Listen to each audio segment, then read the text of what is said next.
So the game I'm playing today is called Sonic Adventure 2. Now, I want to start this video off by apologizing. I'm apologizing for the fact that this took me so damn long to finally get around to playing. For those of you who are unaware, I did a full playthrough of the original Sonic Adventure back in 2015. And at the end of that playthrough, I said that I would be diving straight into Sonic Adventure 2 almost immediately after the playthrough had concluded. That never happened, though. Instead, I ended up making you guys wait all the way up until this moment, which is like 3.5 years later, before I got around to playing this game. And for that, I apologize. I apologize that it's taken me so long. And actually, I've been meaning to do a video on Sonic Adventure 2 ever since the HD re-release came out back in 2012. I remember putting up a tweet on Twitter all the way back in November of 2012, which was around the time that the HD re-release came out on PC, that I had really wanted to do videos on Sonic Adventure 2, but that also never came to fruition. And actually, I had already attempted to record Sonic Adventure 2 in the past. I initially tried doing a video on this back in November of 2012, back when I was still using crappy Hypercam 2 to record my videos and recording everything at only 10 frames per second. Oh god, those were dark days indeed. But that's the thing though, the fact that I was using Hypercam 2 back then was actually one of the reasons why I ended up not doing a video on Sonic Adventure 2. I ultimately scrapped that video. I never uploaded it, mostly due to desyncing issues with the audio. Unfortunately, every time I tried recording Sonic Adventure 2 with Hypercam 2, it would always desync. And because I had no idea what OBS was at the time, and actually I'm not even sure if OBS existed back then, I just didn't bother doing a video on it. Around December of 2016, however, I did attempt to revisit this game, because I thought, well, I have a much better laptop now, so the chances of the audio desyncing might be a lot smaller now. But there was a really weird graphical bug that I encountered in the first stage of the game. And this weird graphical error actually prevented me from being able to play the game normally because it filled up the entire screen. It basically obscured it. This graphical error made it completely impossible to see what I was doing, and as such, the game was just unplayable for me. I couldn't figure out exactly what was causing this graphical bug to occur, and eventually I just gave up and forgot about Sonic Adventure 2 for a while. But a few days ago, I once again tried to revisit it because now that I have Windows 10, I don't have a new laptop, but I do have a new operating system.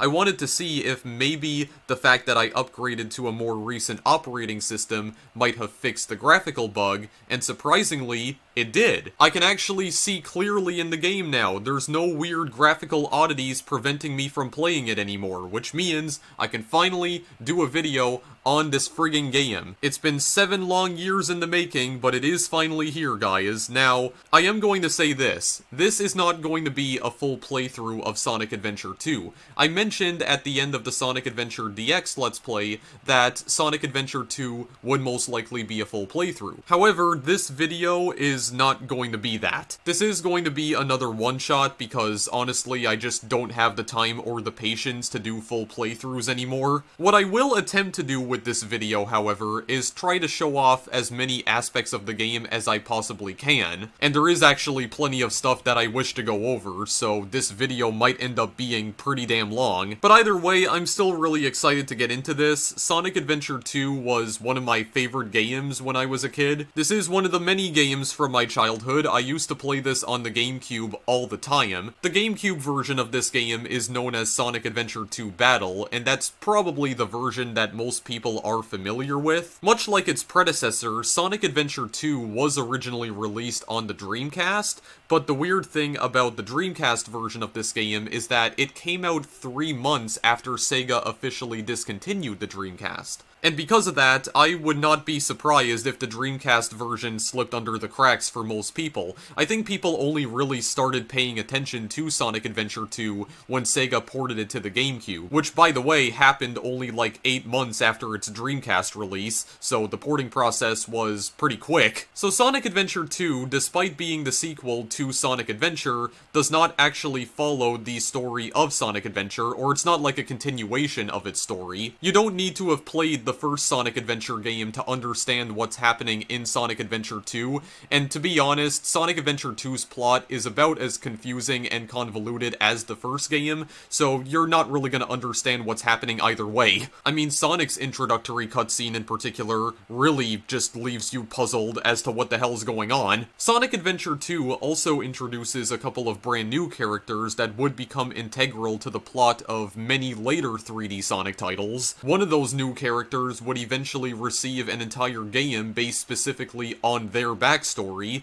and if you've ever played Sonic Adventure 2 before, I think you know very well who I'm talking about. Sonic Adventure 2 was also unusual in the sense that it allowed you to play as the bad guys for once. This is actually the first Sonic game that allowed you to play as Eggman, or Dr. Ivo Robotnik for all you purists out there. And actually, I am one of those purists, so I don't understand why I just refer to him as Eggman, but whatever. Also, I'm probably gonna get a comment about how Eggman was a playable character in Sonic Drift as well. Yeah, but this was the first main series Sonic game in which he was a playable character, okay? Spin-offs don't count. Right, so now that we've gotten all of that introductory stuff out of the way, how's about we actually dive into the game, finally? So, I have 3 other save files here that I was using off screen. This right here is my personal save file. Yes, I've logged over 10 hours on it. I'm ashamed to admit that I've played this game far more than I probably should have. Well, more than I care to admit anyway, but I am going to be using this save file for something later on in the video though, so for now, we are actually going to start fresh here and create a new save file.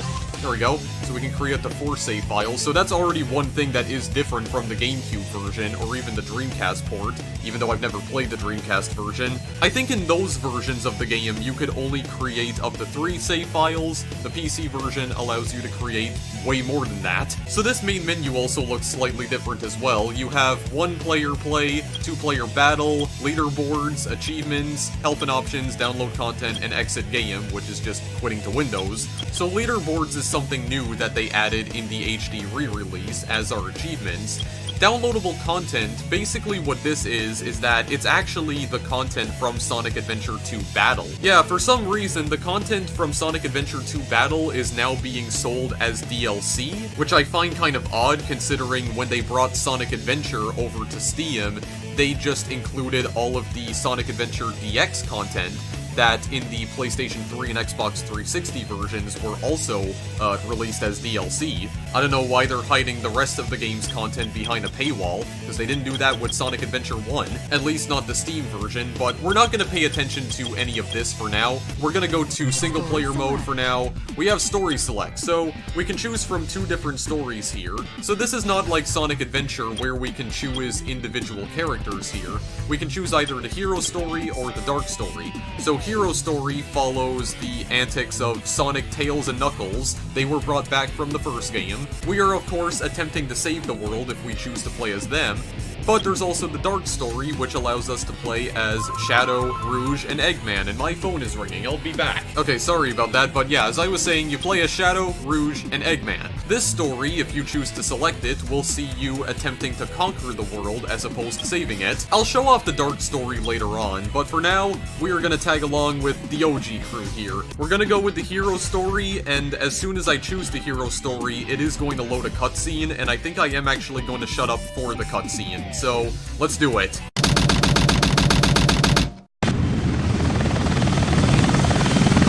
Sigma Alpha 2 heading due south over the city. We're en route. Everything's a go. This is Control Tower. We have you on radar. Report cargo status of captured Hedgehog 4. Over. That's a 10-4. Cargo secured on board and... What? Didn't copy. Hedgehog is Over. gone. He's taken out everyone aboard and... What's wrong? What in the world? Over. Freeze! What do you think you're doing? Get that hedgehog! Talk about low-budget flights, no food or movies. I'm out of here. I like running better.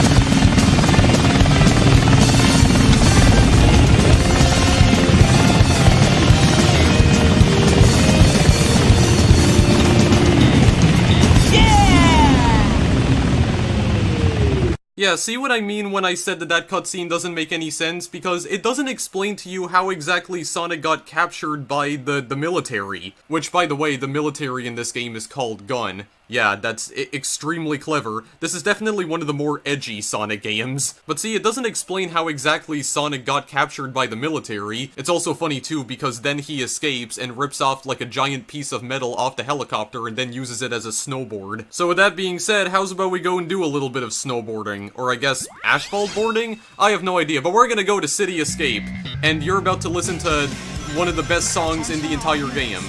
We just started the game and you're already listening to some of the best music here. We jump off the ramp! There we go. Did like a little bit of a 1080 right there. It was cool. It was so cool that we got 500 points for it. Also, we're just murdering everyone here on the road. There we go. You can cause like a giant avalanche of cars right here.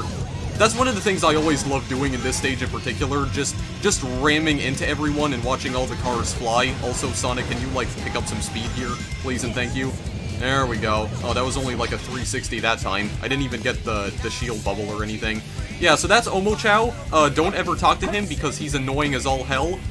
These gun robots you're gonna want to take out, of course. We did get a Chaos Drive right there. I'm gonna explain what that is later on. So, if you're playing the HD re-release of this game, you press the J key to jump, you press the K key to somersault, which will allow you to break wooden crates. The PC controls are a bit confusing, admittedly. Sonic will automatically grind rails right here if you jump onto them. You can press the K key to crouch, which will cause him to speed up on the rails, and you're definitely going to want to crouch while you're grinding, because that's pretty much the only way you can gain speed while grinding, and we're just, like, flying through the air. Tight! You got 800 points for that! Sonic is also, like, extremely floaty in this game, I find. I feel like he's a lot more floaty than he is in the first Sonic Adventure.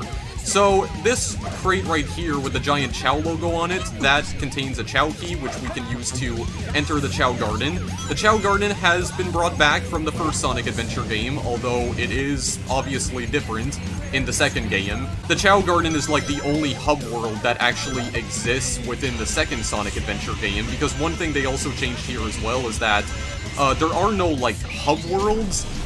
They basically took out the hub worlds in exchange for extreme linearity, because one of the things that I liked about the first Sonic Adventure game was that it felt more like an open world game. It was a bit more open-ended, like you could kind of take whichever path you wanted. Well, not really, but there were like different hub worlds that you could explore. You of course had Station Square, Mystic Ruins, and the Egg Carrier. These were like the adventure fields. That's what the game itself referred to them as, or I guess technically Sonic Team. Oh yeah, by the way, you're just running vertically down a building right here. Yeah, Sonic's just defying all sorts of laws of what the hell was that? Okay, I don't know why the game froze there for a moment. Remember this for later, because I will be coming back to it. Remember those iron containers. Yeah, so Sonic can still use his homing attack like he could in the first Sonic Adventure game. Not much has changed in terms of, like, the different kinds of attacks that Sonic can use here. A lot of his upgrades were also brought back from the first game as well. His shoes are slightly different, though. What's interesting about Sonic Adventure 2 is that I believe Sonic and, well, why am I saying Sonic? Sega and Sonic Team, that is what I meant to say, they had a bit of a, I guess, advertising deal with a company called Soap, because the original version of Sonic Adventure 2, I think the original Dreamcast release, and I think they also kept this in the GameCube version, he is wearing Soap brand shoes, and that's actually part of a brand deal that Sonic and Sega Team had. Or Sonic, Sega and Sonic Team. There I go. I'm not even able to pay attention right now. I have ADHD. Oh god. There's a giant gun truck. Yeah, by the way, Big the Cat, if you were paying attention there at all, Big the Cat has been brought back in this game. He's not a playable character anymore, thank Christ.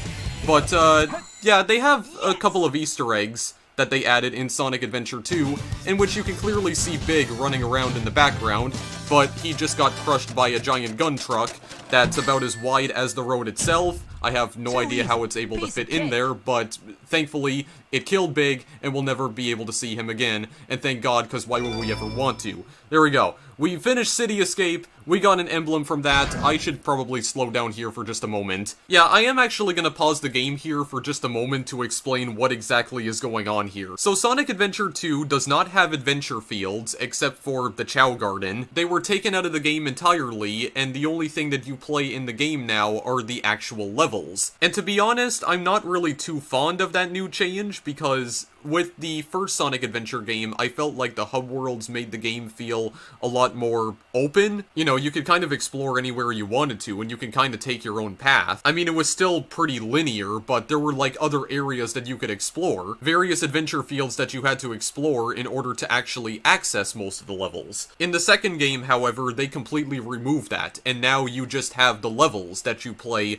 in the stories. Most of the enemies are completely brand new. You have mostly gun robots that you are destroying this time. Some of the bomb-throwing monkeys from the first game were brought back too, and Sonic stages in particular function pretty much the same way that they did in the first game. You're just trying to get to the end of the stage. You have to go extremely fast, like Sonic does. That's what he's best at. You can jump with the J key and then press J key again in midair to do a homing attack. You can still spin dash. Somersaulting is a new thing that you can use to break the wooden crates, like I said. You'll also be able to break iron containers with it later on in the game, but we need to collect an upgrade for that first. The actual object you're trying to get to at the end of the stage is a gigantic goal ring this time, though. In the first game, it was mostly like trying to break open containers, kind of like the classic Sonic games of old, or sometimes there was no actual object you were trying to break open and you just needed to get to the end of the stage, but there still wasn't a goal ring. And also, the Soap Shoes thing, it was part of a brand deal that Sega and Sonic Team had with a company called Soap Shoes. I think they removed the branding in the HD remake, though. You can only find it in the Dreamcast and GameCube versions. I also don't think the PlayStation 3 and Xbox 360 versions of this game have it either, because this also came out on some of the 7th-gen consoles too. Okay, sorry to pause right there, but I just had to explain that quickly. Anyway. I'm out of here. Finally decided to show up, eh? Okay, bring it on. Alright, bring it on. Alright, so this is the first boss of the game right here, F6T Bigfoot. It is a giant gun mech. And does it even have a pilot? Yeah, it does. This guy is pretty easy to take out. You know how I was constantly accusing Sonic Adventure of being like the easiest game in existence? Well, Sonic Adventure 2 is not that much more difficult. Well, okay, you know what? I'm actually gonna let this guy live just to show you what he can do. That's literally the only thing he can do. He can just fire a turret, and how did that even hurt me? I don't even understand. Yeah, the hitboxes on this guy are also extremely weird. I don't think you can hit the turret, directly, because I think that hurts you. But yeah, he can be defeated in like less than 30 seconds. You just have to homing attack him like 4 or 5 times and he's done. That's it. What? It all starts with this. A jewel containing the ultimate power. That's the Chaos Emerald! Now I know what's going on. The military has mistaken me for the likes of you. So, where do you think you're going with that emerald? Say something, you fake hedgehog! Chaos Control!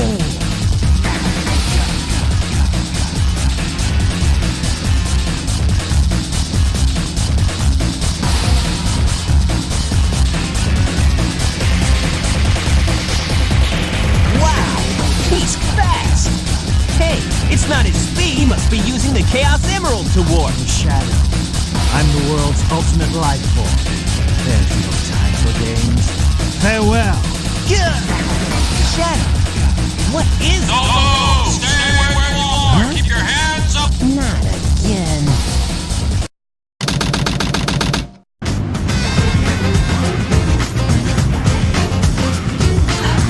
Just let it go!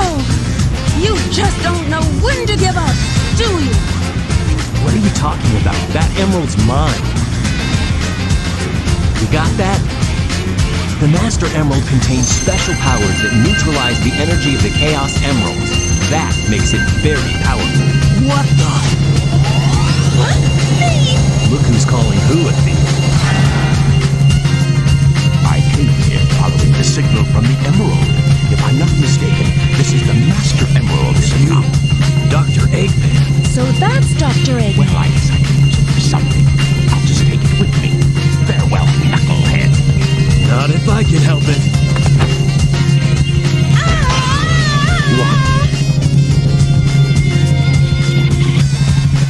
What was that all about? And look what you did to my emerald! I did that to prevent the Master Emerald from being stolen, you idiot. If it's in pieces, I can restore it. And by the way, that's not your emerald. Doesn't matter. I will bring you once I get back to the base.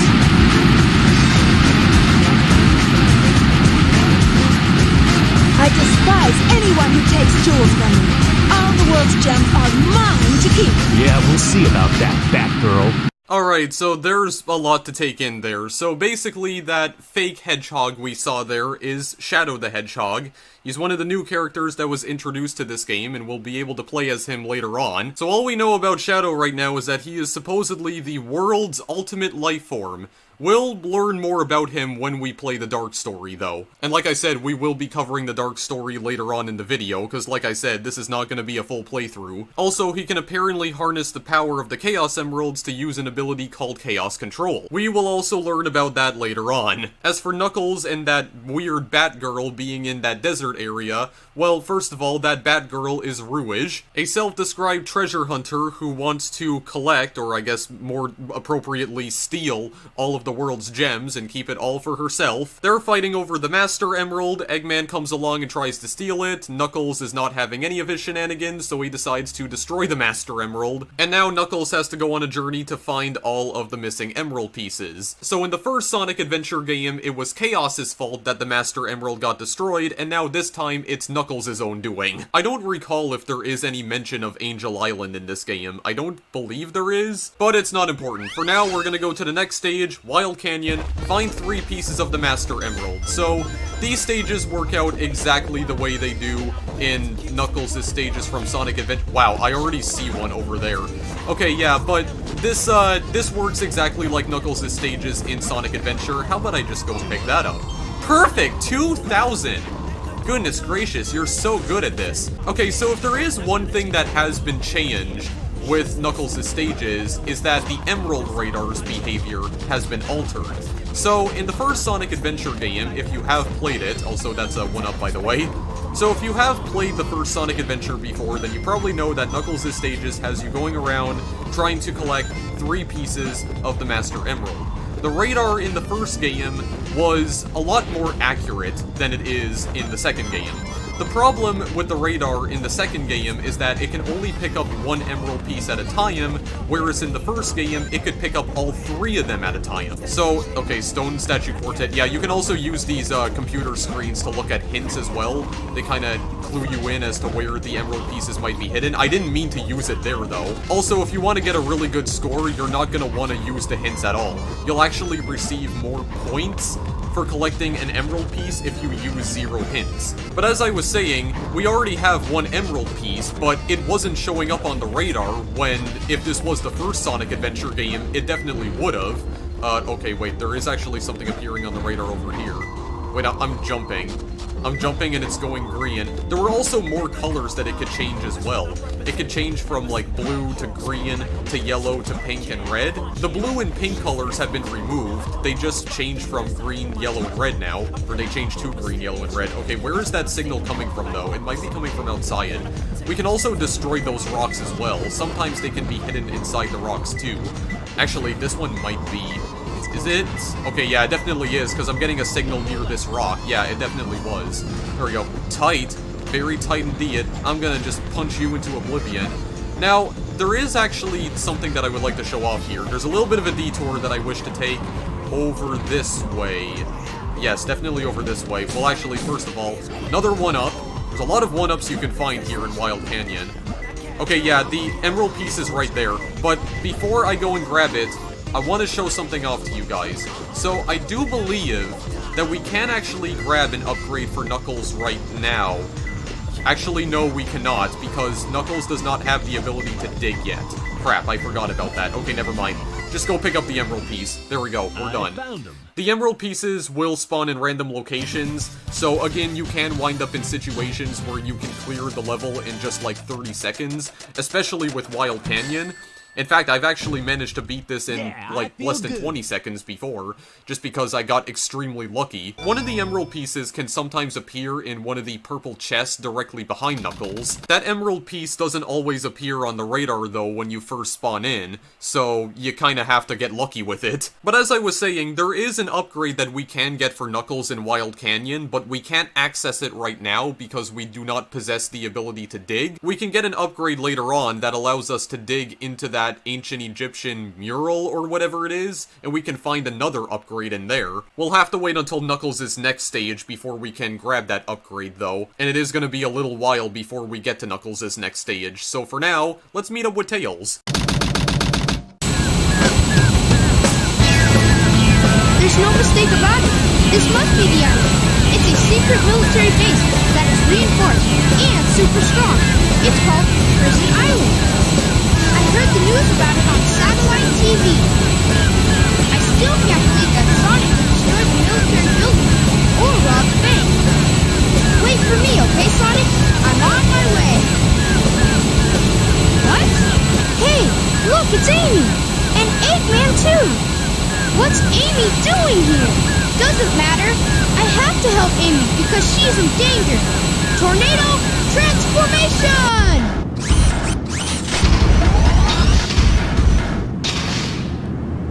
Well, I'm glad I paused the game on this frame right here, so one thing that I can also show off, something that they added in the HD remake, or I guess the HD re-release, is that this version of the game has hints from Omochao on the loading screens. But because the PC version of the game loads so fast, most of the time you can't read the hints that Omochao gives you because they only appear on the screen for like a split second. In this instance, he's giving you a clue on how to raise your Chao. We're gonna talk about the Chao Garden near the end of the video though, okay? We're gonna save the best thing for last, because in my opinion, the Chao Garden is definitely the best thing about this game, much like it was in the first Sonic Adventure. Anyway, time for a mech battle right here. We're already battling Eggman. Yeah, so we're gonna get introduced to something new in Sonic Adventure 2.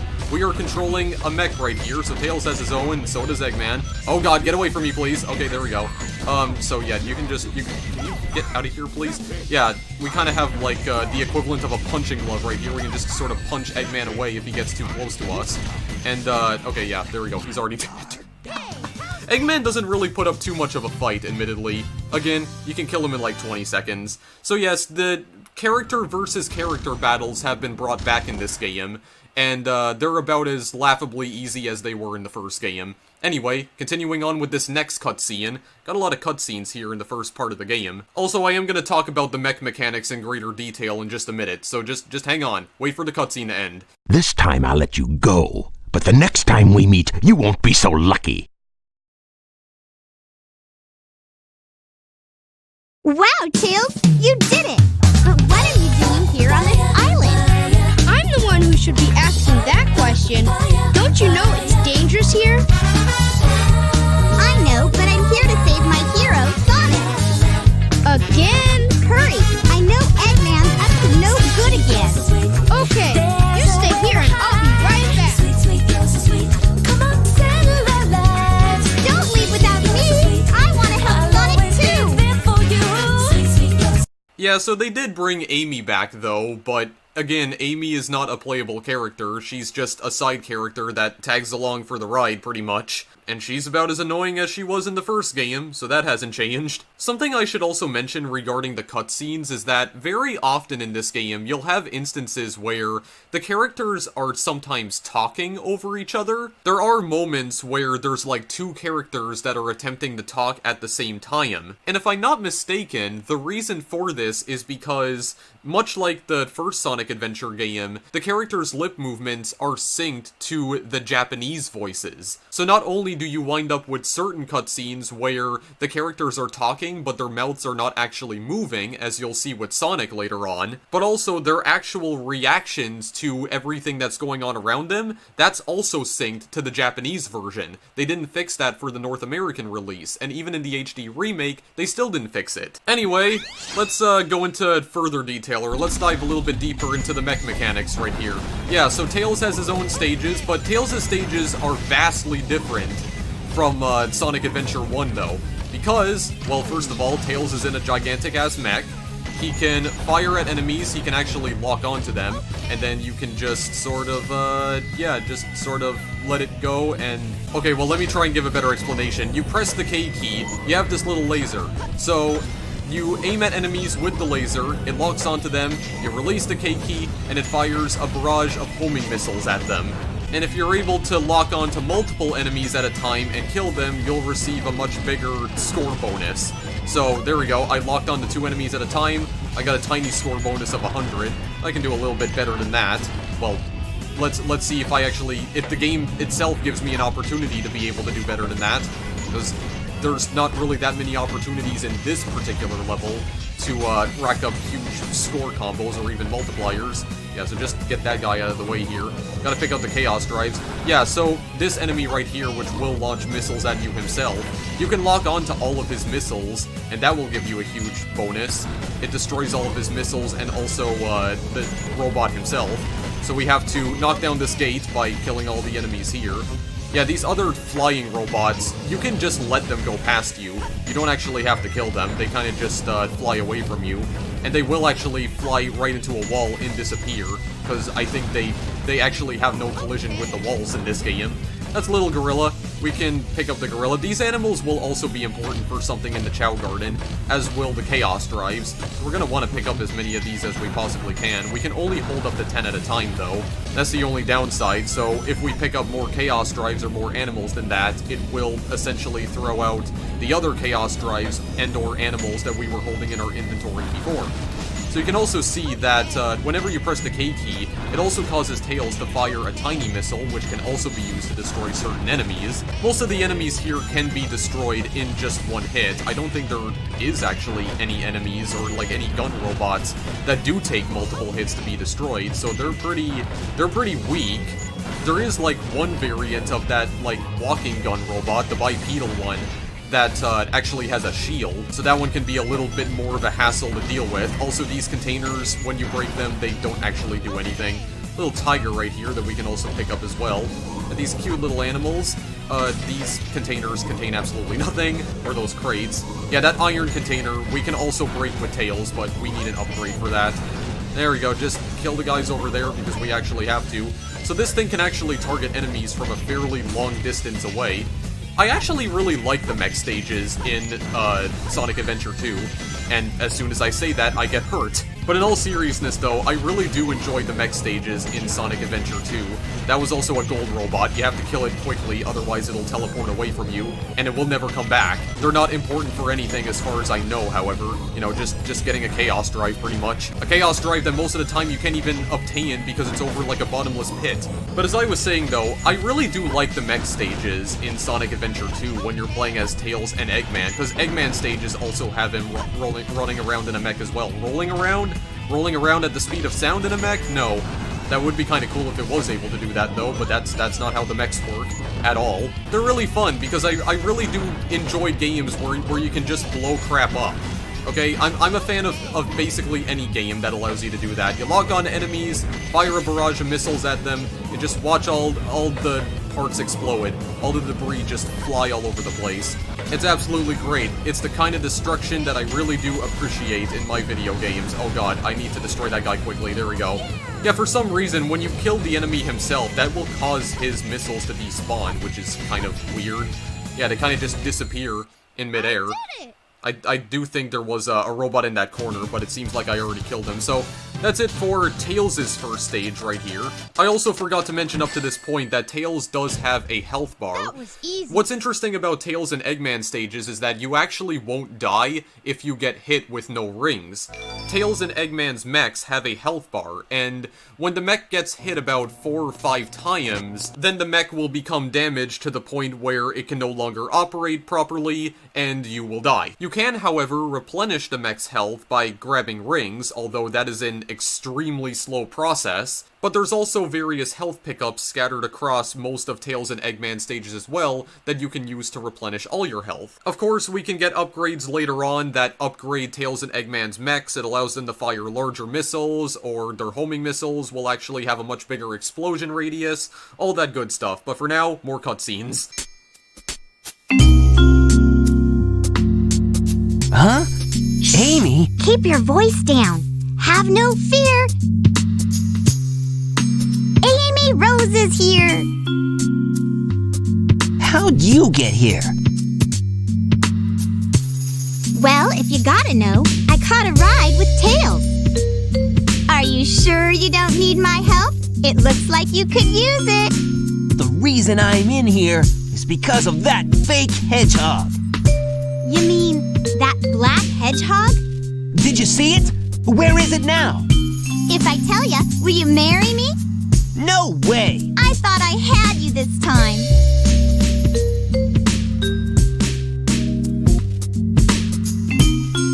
That black hedgehog came here with Dr. Eggman. So, Eggman's behind this, huh? What's all that writing on the wall anyway? Did you write that? Wait for me, Sonic! He's such a brat sometimes. Right, so we broke Sonic out of prison, so now we are going to escape from Metal Harbor. So this is Sonic's second stage, escape from the military base. This is also by far Sonic's shortest stage in the entire game, if I'm not mistaken. This one can be beaten in like less than 2 minutes. It's a fairly short one, and we're also going to get a new upgrade in this stage for Sonic. There was actually an upgrade in City Escape as well, but we're not able to get to it right now because we need another upgrade. You can probably tell what upgrade we're going to be getting by the way that those rings are aligned in the middle of the air. So we have to homing attack across all of these gun robots. There we go. This is actually not that tricky at all. Awesome, 1000. Yeah, you can also rack up kills as well. Yeah, you can get combos with Sonic 2. So this is the first upgrade that we can actually get for Sonic, the light shoes. Also, Tikal doesn't actually explain these to you anymore. Tikal is in this game as well, but she's been relegated to the 2-player battle mode. So is Chaos, actually. Chaos is also a playable character in this game, but only in the battle mode. Also, I can't actually show those characters off because they are part of the Sonic Adventure 2 Battle DLC, which I don't currently have. But anyway, light dash to move at light speed along paths of rings, the action window will appear near rings, press the action key to get them. I think Shadow also has an equivalent to this upgrade as well. I believe the game refers to it as something different though. Okay, I wanna like go down, please and thank you. Alright, so you press the K key right here.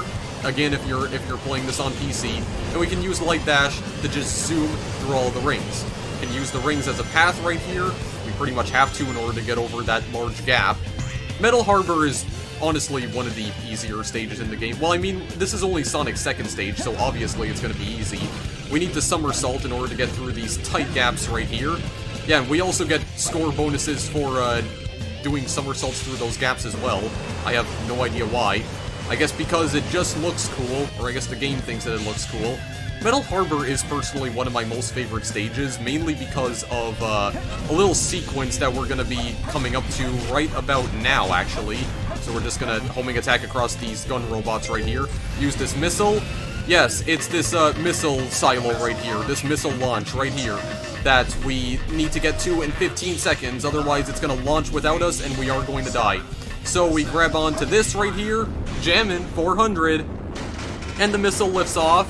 It doesn't have any smoke effects anymore, which might be a bug with the HD re-release, if I'm not mistaken. Yeah, some of the particles in this game just don't seem to work anymore for some reason. Like if you're playing the HD version of this. Yeah, Sonic was riding on top of the missile and then he jumps off, and once again he's on a snowboard made out of metal. He's asphalt boarding once again. There we go. And we just abandon it, and that's it for the level, guys. Yes! That is completely it. You can definitely beat this in less than 2 minutes, and there is actually a mission in the game where you have to beat it in less than 2 minutes if you want to 100% it. So, like if you want to 100% the game, I mean. You got a C rank. This is also something that I forgot to talk about up to this point. So, all of the levels in this game do have ranks now. There is a brand new ranking system that wasn't in the first game. The game will rank you based on your performance in the level. There are 5 different ranks that you can get. You can get either rank A, B, C, D, or E. If you want to 100% the game and get all 180 emblems, then you're gonna need to get A ranks on every single mission in the game. And yes, Sonic Adventure 2 does have more emblems than the first game, because Sonic Adventure 1 had 130. This game is definitely more difficult to 100%, that's for sure. I actually don't know what you have to do in order to get a good rank on Metal Harbor, because every time I play Metal Harbor, I always get either a C or D rank for some reason, even though I really do feel like I'm trying my absolute best at completing the level. But, I don't know, the game just thinks it's not enough. I don't know why. Because I think it depends on the score that you get at the end of the level. I don't think it's necessarily the speed at which you beat it. Anyway, here's another cutscene, except this one's actually rendered in the game this time. Whew. So far, so good. Well, I mean, in terms of, like, the actual level itself. Hedgehog again, of all places. I found you, Faker. Faker? I think you're the fake hedgehog around here. You're comparing yourself to me? Huh. You're not even good enough to be I'll my make you eat those words. Yeah, Sonic and Shadow are kind of talking over each other, but yeah, we are battling Shadow now. I mean, technically all the cutscenes in this game are rendered within the game. I mean, there are some FMV cutscenes in here too, which have not been optimized for the HD remake, because some of them are still in their original 4:3 aspect ratio. Also, Shadow's dead already. There you go. Ultimate life form, my left ass cheek. Anyway, we're gonna be going straight to Green Forest now. We have to escape from the island in 8 minutes. Also, here's another friggin' cutscene. Shadow, what are you doing? Hurry and get back here right now before the island blows up with you on it. Blows up? Yeah, the island's about to blow up because, well, this is actually explained in the Dark story, but I don't think we're gonna get to it. Yep, Sonic is an expert ventriloquist, because he said that without even moving his lips. That's what I mean, guys. He was saying things, but his mouth was not moving.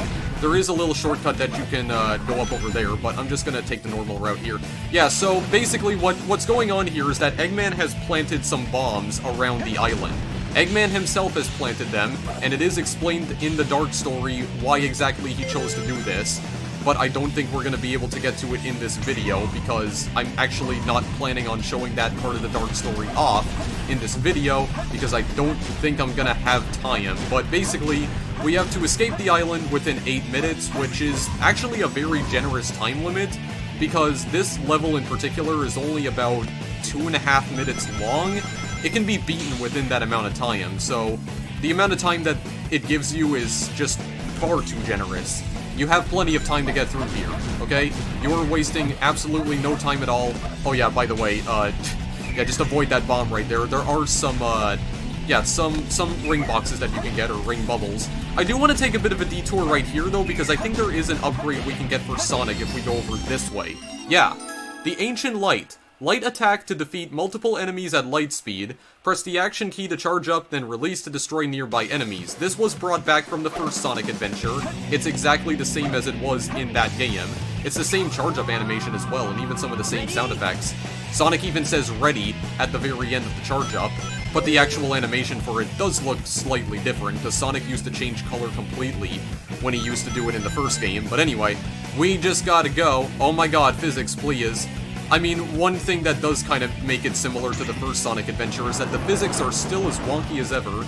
You know, just flying across vines. There we go. Flying across the vines right there. Don't ask me how exactly that works. Nothing about the physics in this game makes any sense, but it didn't in the first game either. Whatever, we have the bubble shield, so we're fine. We also have 12 lives already. I didn't even notice how many lives we had. We're gonna go to the Chao Garden later on. We're just gonna ignore that Chao box for now. It's not important to us. We can take an additional hit, which is fine. We just have to escape the forest by going upwards. We can change into a lightning shield as well. That was also brought back. This will, yeah, this will, okay, we actually got another one. Yeah, this will bring in rings towards us. It'll pull in the rings towards us. We have like a magnetic, shield right here, essentially. That's what I was trying to say. My goodness. Bunch of bounce pads right here. Okay, this part actually kind of scares me, so I'm gonna do nothing. Yeah, there's a little bit of bungee jumping. Sonic goes for a little spot of bungee jumping right there. I do believe you can, like, pull the bungee cord down, or I guess the bungee vine in this case, down a lot, closer to the water so that you can actually get that item bubble down there. But because that section always scares the crap out of me, I'm not gonna go for it. I'm just a scared little boy, so instead, I am just going to continue onwards, and we are actually at the very end of the level right here, so just, yeah, hit that bounce pad. Everything is just disintegrating and falling into the ocean, but with some well-timed jumps, we can just make it out of there alive, and we're done with Green Forest. That is absolutely it. There we go. Got a dragonfly just kind of buzzing around in the background. Just kind of floating. There we go, we got an A rank. Cool. Very good indeed.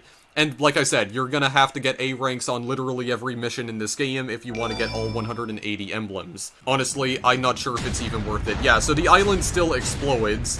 Yeah, this is what I mean though. The CGI cutscenes, they haven't been optimized for widescreen. They're still in their regular 4:3 aspect ratio. Tails just kind of flies us out of there very quickly. There we go. Pumpkin Hill. And another cutscene. This place sure feels haunted. There's no time to lose. I have to hurry and find the Master Emerald. Well, more specifically, we have to find pieces of the Master Emerald. Also an upgrade for Knuckles. We have the Shovel Claw. You can dig into the ground or walls, select dig in the action window, or simply press the action key when you're in the air or on a wall. So we can finally dig now. I do believe there is always a 1-up hidden underneath the upgrade. So this is going to be the last hero stage that I cover in this video, and then after that we're going to just jump straight over to the Dark Story right here. Play some of Eggman, Shadow, and Rouge's stages, even though their stages function pretty identically to the hero characters, but we're still gonna show them off either way. I want to try— oh god, Knuckles, please, save yourself. Thank you very much. Also, I don't know if it's just me, but I am kind of a fan of the treasure hunting stages as well. I don't know, from what I can remember, these were not people's most favorite stages in the first Sonic Adventure game, and they also weren't in the sequel. But I don't know, I kind of like the treasure hunting stages in both Sonic Adventure games. I didn't have any issue with them personally. I probably like these ones so much because they're very open-ended, like more so than either Sonic's or Tails' stages, because these are the only real stages in Sonic Adventure 2 where you can actively just explore the level at your own pace, which is probably why I like them so much. Because, you know, the hub worlds, they were removed from this game, like I stated before. You can't find them anywhere. So Knuckles and Rouge's stages are the only real stages in the game that function close enough to hub worlds, which is probably why I enjoy them so much. So anyway, we need to go and find some more emerald pieces. Radar, if the radar can cooperate with me. I'm not gonna use the hint balls because, not hint balls, because they were replaced with computer screens. I'm not playing the first Sonic Adventure. Yeah, some of the particles are just not working anymore. They're just not functioning correctly on these missiles. I don't know what's happening there. There's also various ghosts hidden across the stage right here. Okay, well, that one just reamed me right in my tight little anus.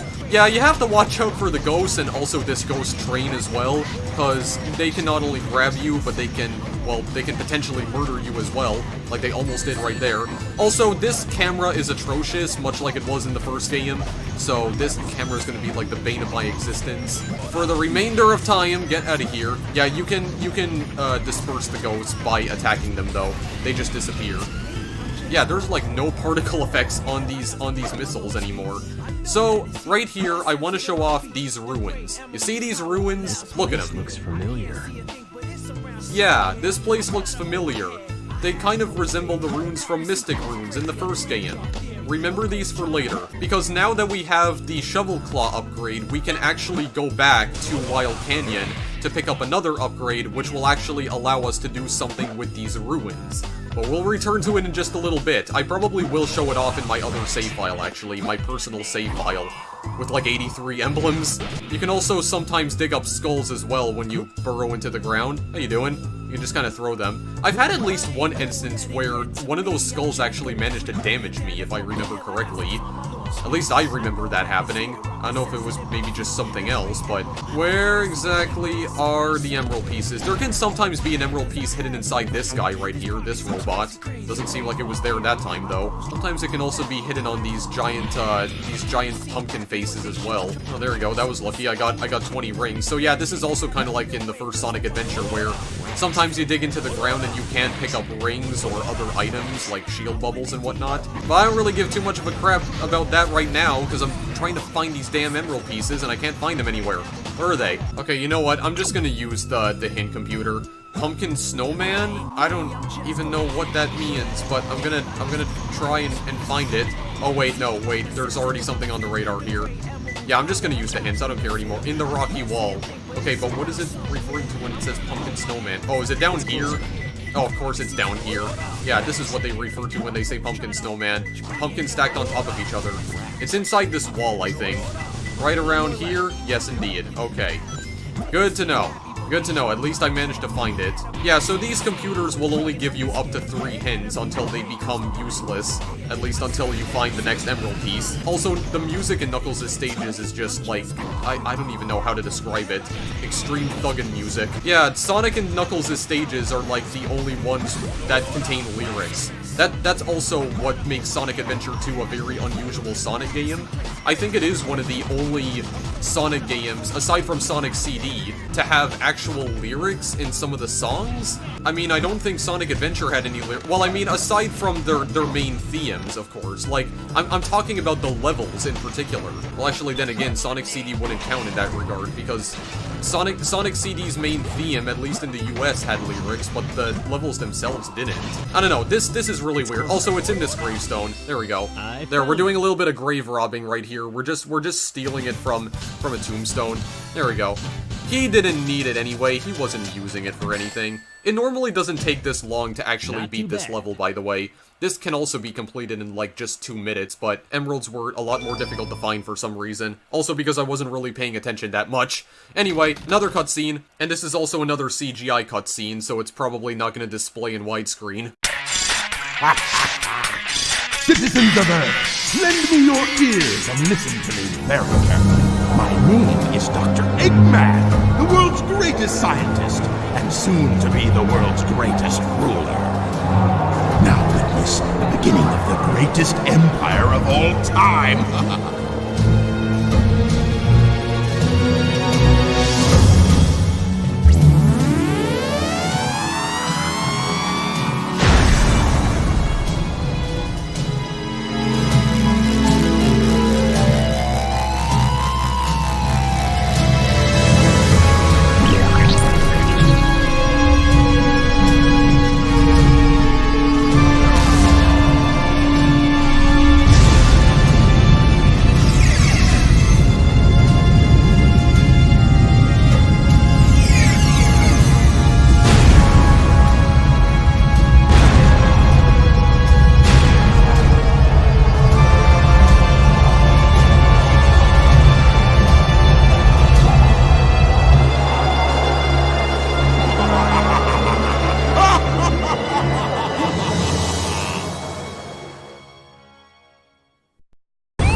Look!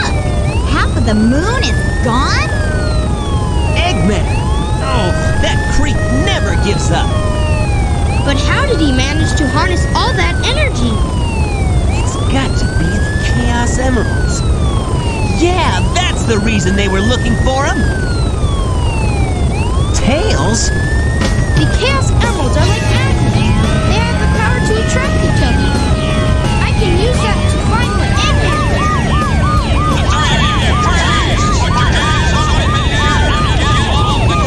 I'll take care of the police while you try to find a way out of here. Find Eggman. Got it! The 3 of you. That means me too. Hey, wait!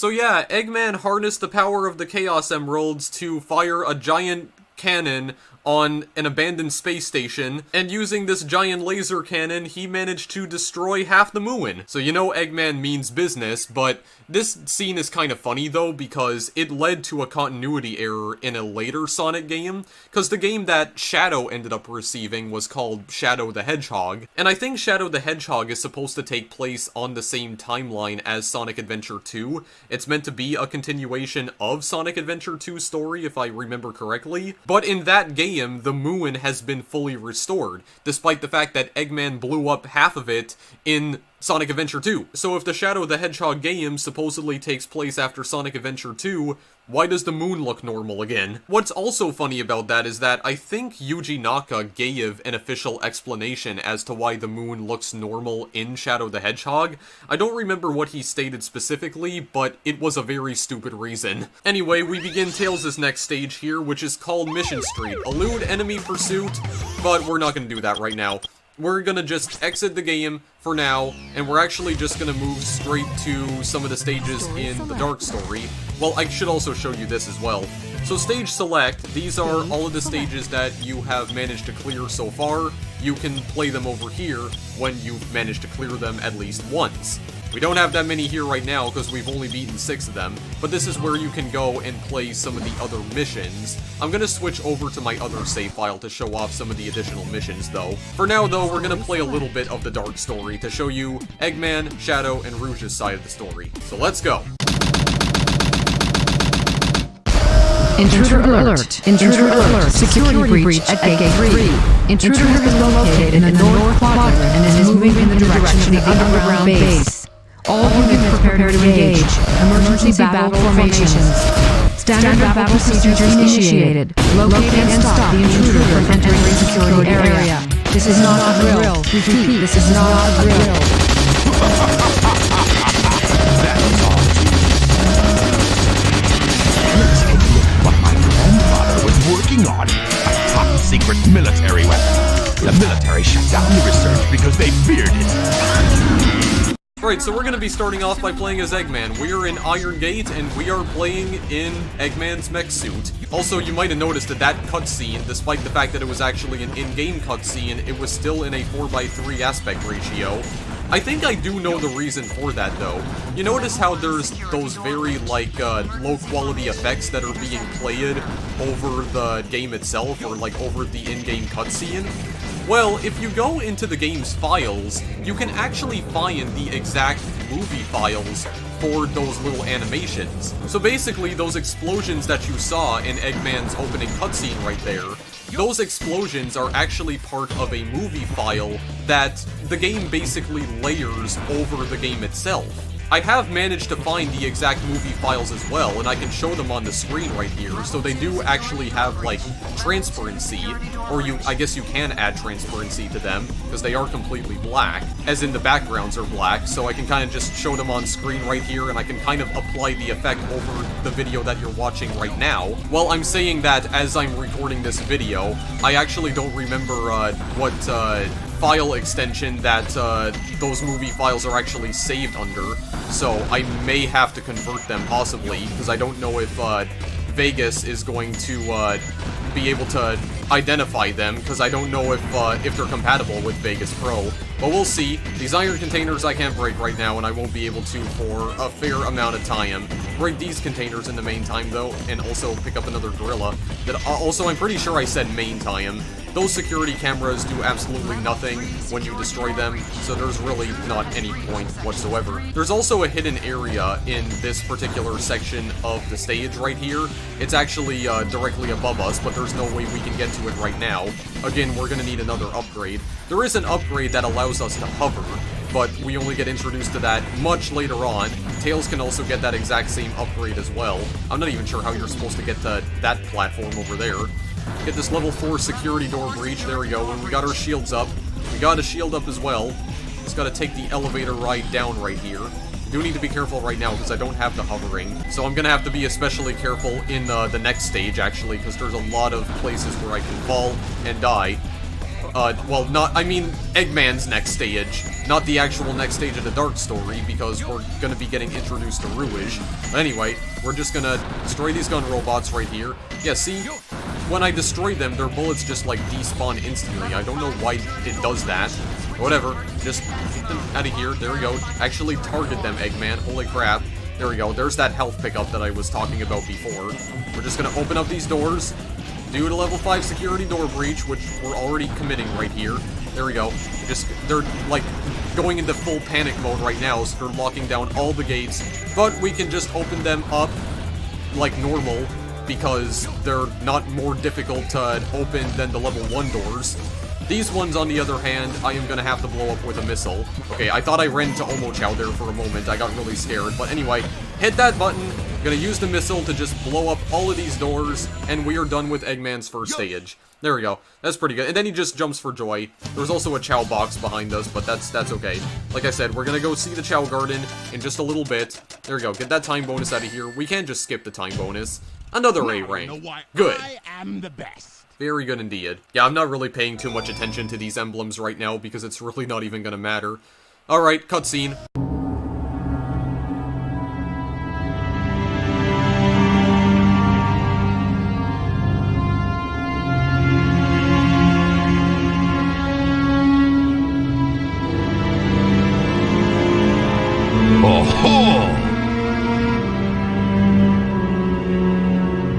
So this is the military's top secret weapon. It's a lot smaller than I expected. Enter user data. Enter password. Password is Maria. Maria. Now all I have to do is to place the Chaos Emerald into this console.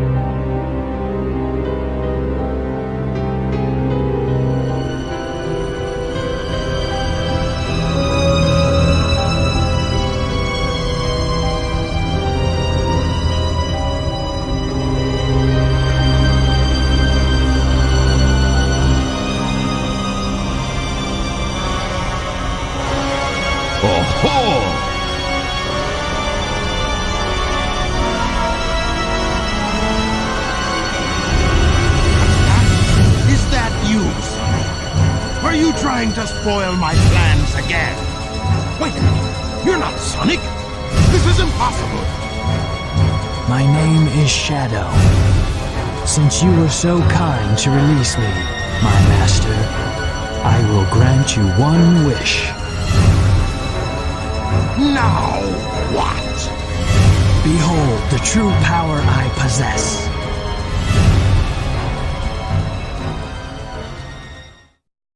Yeah, so Eggman has inadvertently released Shadow, and he was talking about a secret project that his grandfather was working on.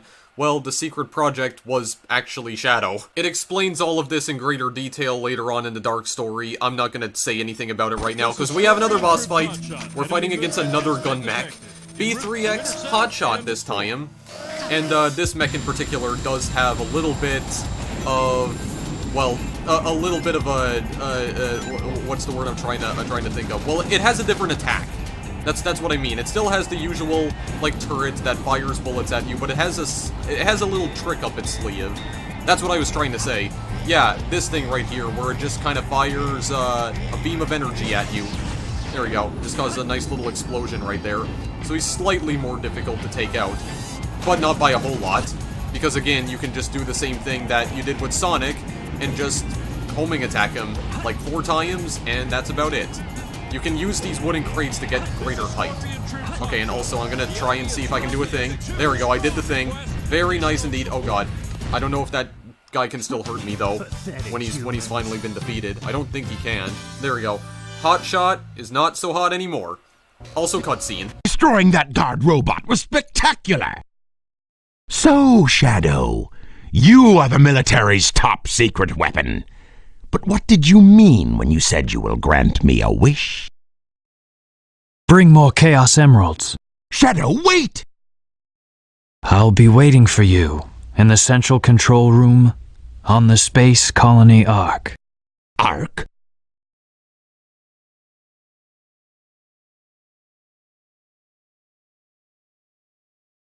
For the record, the Space Colony Ark is the gigantic space station we saw in the Day X cutscene. You know, the one that Eggman launched a giant laser out of and destroyed half the moon with. That's the Space Colony Ark. Also, the next cutscene that plays after this is actually the same cutscene that plays right before Knuckles' first stage. The only difference this time is that it's playing Rouge's theme instead of Knuckles, so I think we are just gonna skip this one. Alright, so now we are gonna go on to Dry Lagoon, which is Rouge's first stage, and the second stage of the Dark Story, and we're already getting an emerald piece on the radar right here.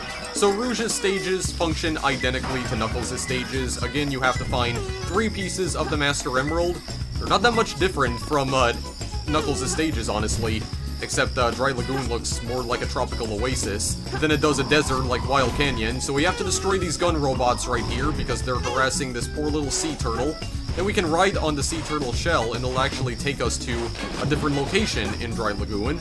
But right now, I think I'm actually just gonna try and figure out where exactly this emerald piece is, because I think it is within this area, within this general vicinity.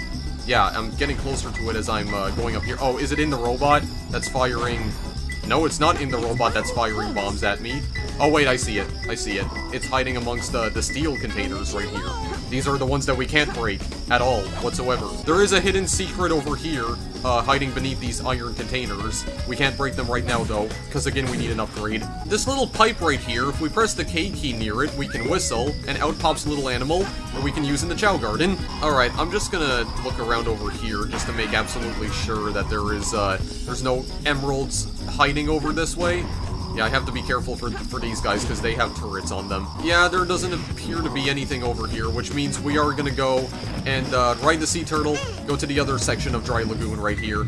Okay, there's definitely something on the radar down here, but is it in the water? No, I think it's over this way, actually. Is it? Oh, wait, no, it might be in the water. Oh, no, I see it. It's hovering in the air. Yep, hovering in midair.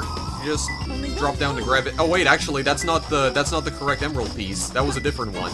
But again, see, I would really like it if it just showed all of them, like all of the emeralds that were close by to you on the radar. I don't like the fact that it only shows one at a time now, but I think the last one is somewhere... Is it somewhere down in here? It's somewhere down in the water? I have no idea.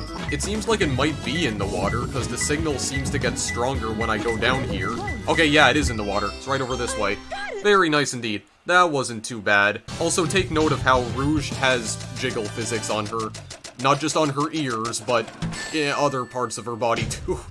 We got an A rank from that somehow. Also, the amount of rings that you obtain in all of the stages does get added to your total ring count in the Chow Garden, so you can use these rings to purchase items. Anyway, there is no actual cutscene right here because it's gonna go straight to Sand Ocean. Those idiots will never find my hidden base inside this pyramid. Let's take care of business here first, then get inside. Well, Eggman has a little bit of a monologue first, but then it begins. It begins for real. Yeah, so behind us was actually a 1-up. Yeah, there's also a hidden thing over there as well. There's an item bubble that you can pop. I think it gives you 10 rings. And there's also an upgrade that Eggman can get in Sand Ocean, actually. But it's out of our reach for now because we don't have the ability to hover, so we're gonna have to just go past it for now, but we can come back here later. We won't be getting the hover ability for Eggman until at least Stage 6. So we're gonna be waiting for a little while longer, and we're probably not even gonna be able to see that anyway. So, what we gotta do here is that we have to, yeah, knock down these pillars by destroying the sticks of dynamite that are attached to them. We have to blow them up, and then they all fall. They all tumble. There we go. Get that item bubble right there, which you can destroy by just using a single bullet. God, I just really don't like this friggin' camera. There we go. Just get out of here. Get all the freaking gun robots out of here. They have nothing against us. Oh god, I wasn't paying attention to that one, though. Yeah, also, don't be near the pillars when they fall, because they can crush you and damage you. They can't kill you outright, but they do take away all your rings, because they are... technically, the pillars are considered enemies. Okay, you jump up this way. Yeah, we're gonna destroy all of this. Very good indeed. Good! Very good. Oh my god. Okay, I somehow got a 1-up from that. I think I must have, like, burst the item bubble up there, which I don't think you can normally get to. Not by normal means, anyway. So we're just going to take a ride on this rotating platform right here. We got to jump! Oh god, okay. These sections right here always make me nervous, especially when there's enemies on the side that are firing bullets at you. Wait, come back! Oh god, okay. Yeah, so you need to try and avoid falling into the quicksand here because, well, Eggman's mech will sink into the quicksand, and there is no way for you to jump back out of it. Once you've fallen into the quicksand, you're done. You're pretty much done for. Also, I am not gonna go for that right now. I can access the Chao world through the stage select on my other save file, so it doesn't matter. It doesn't matter. Destroy the gold robot. Oh my god, get up, Eggman, please. My goodness. Well, his mech. It's his mech's fault. His mech is poorly designed. Mech wasn't designed for crap like this. There we go. Very good indeed. I think there's also another hidden area over here. Yeah, that'll also be important for another mission that you get to play later on in Sand Ocean. We're gonna go past that for now, though. We're gonna hit that checkpoint. Of course, the way that the checkpoints work, again, just like in the first Sonic Adventure, when you die, you'll restart back at those checkpoints. It's really that simple. It really is. Also, we are gonna get introduced to Shadow's first stage very soon. It's actually the next stage, if I'm not mistaken, so we'll get to Shadow's gameplay very soon, and then I think after that, we'll go and show off some other stuff in my other save file. Some other unlockable things that you can, play, and you also have to play if you want to 100% the game, but we'll get to that in just a bit. You can just destroy all of this pottery right here. It doesn't really award you with anything, but you know, if you just want to vandalize this ancient Egyptian pyramid right here, these ancient Egyptian ruins, you pretty much can, if you want to. You want to cause all sorts of destruction and decimation across the land. There's no point to it though, because it doesn't award you with anything. We can whistle right here. Eggman can also whistle too, inside his mech. We have to jump up this way, avoid the rotating spike balls right there, which I think were also brought back from Sonic Adventure 1. Destroy these gun containers that are just stacking on top of one another. We just jump up this way. Okay, now we're gonna have to be really careful right here. I haven't made it to a checkpoint in a little while. Oh god, okay. Just take it easy. Because, see, when you have your hovering ability, this is a real cakewalk, this entire stage.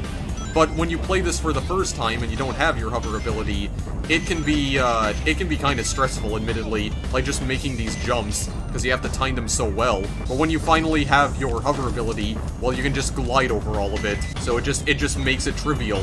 Just makes everything trivial. There we go. Get that lightning shield. I'm just gonna run headfirst into danger, jump over the flames. Very good indeed. Holy crap, we're getting some speed here. Wait, pick up the parrot. Pick up the parrot, thank you. Alright, very good. Also, I don't know why, but that one animal we picked up earlier kind of looks like Gengar from Pokemon. I don't know if that's intentional or not, but it looks a lot like that. Looks eerily similar to it. Here, we've got a bunch of dynamite that we just need to destroy right here. Give me another bubble shield. Go back to my regular one, even though I didn't want to go back to my regular one because I had no idea that's what it contained. But whatever. Gotta ride this lift up right here. It'll crush us if we're underneath it. There we go. There we go. Just got a giant... One final barrage of enemies right here before we make it to the goal. But we got here, so it's all fine and good. I also don't know where all those flames are coming from in the background, by the way. So, what rank did we get right here? That wasn't a great time. What's also interesting is that it shows you the amount of rings in the stage as well. It shows you the exact amount, which it also didn't do in the first game. Got a C rank from that, but I've done better. I've done better on it. Anyway, cutscene again. With the Chaos Emerald in the Space Colony Ark. I've got to find out just what's going on up there.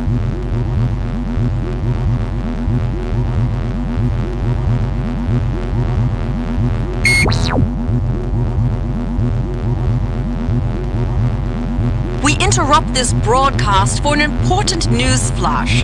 There has been a break-in at the Federal Reserve Bank today. Mysteriously, the only thing that was stolen was the Chaos Emerald. According to eyewitnesses at the scene, the suspect was identified as the world-renowned hero, Sonic the Hedgehog. The suspect was seen fleeing the scene, destroying the reserve's guard robots in his path. Stay tuned for more details. Sounds more like the work of Shadow.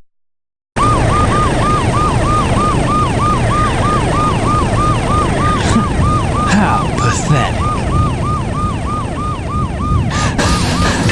Find them before they escape!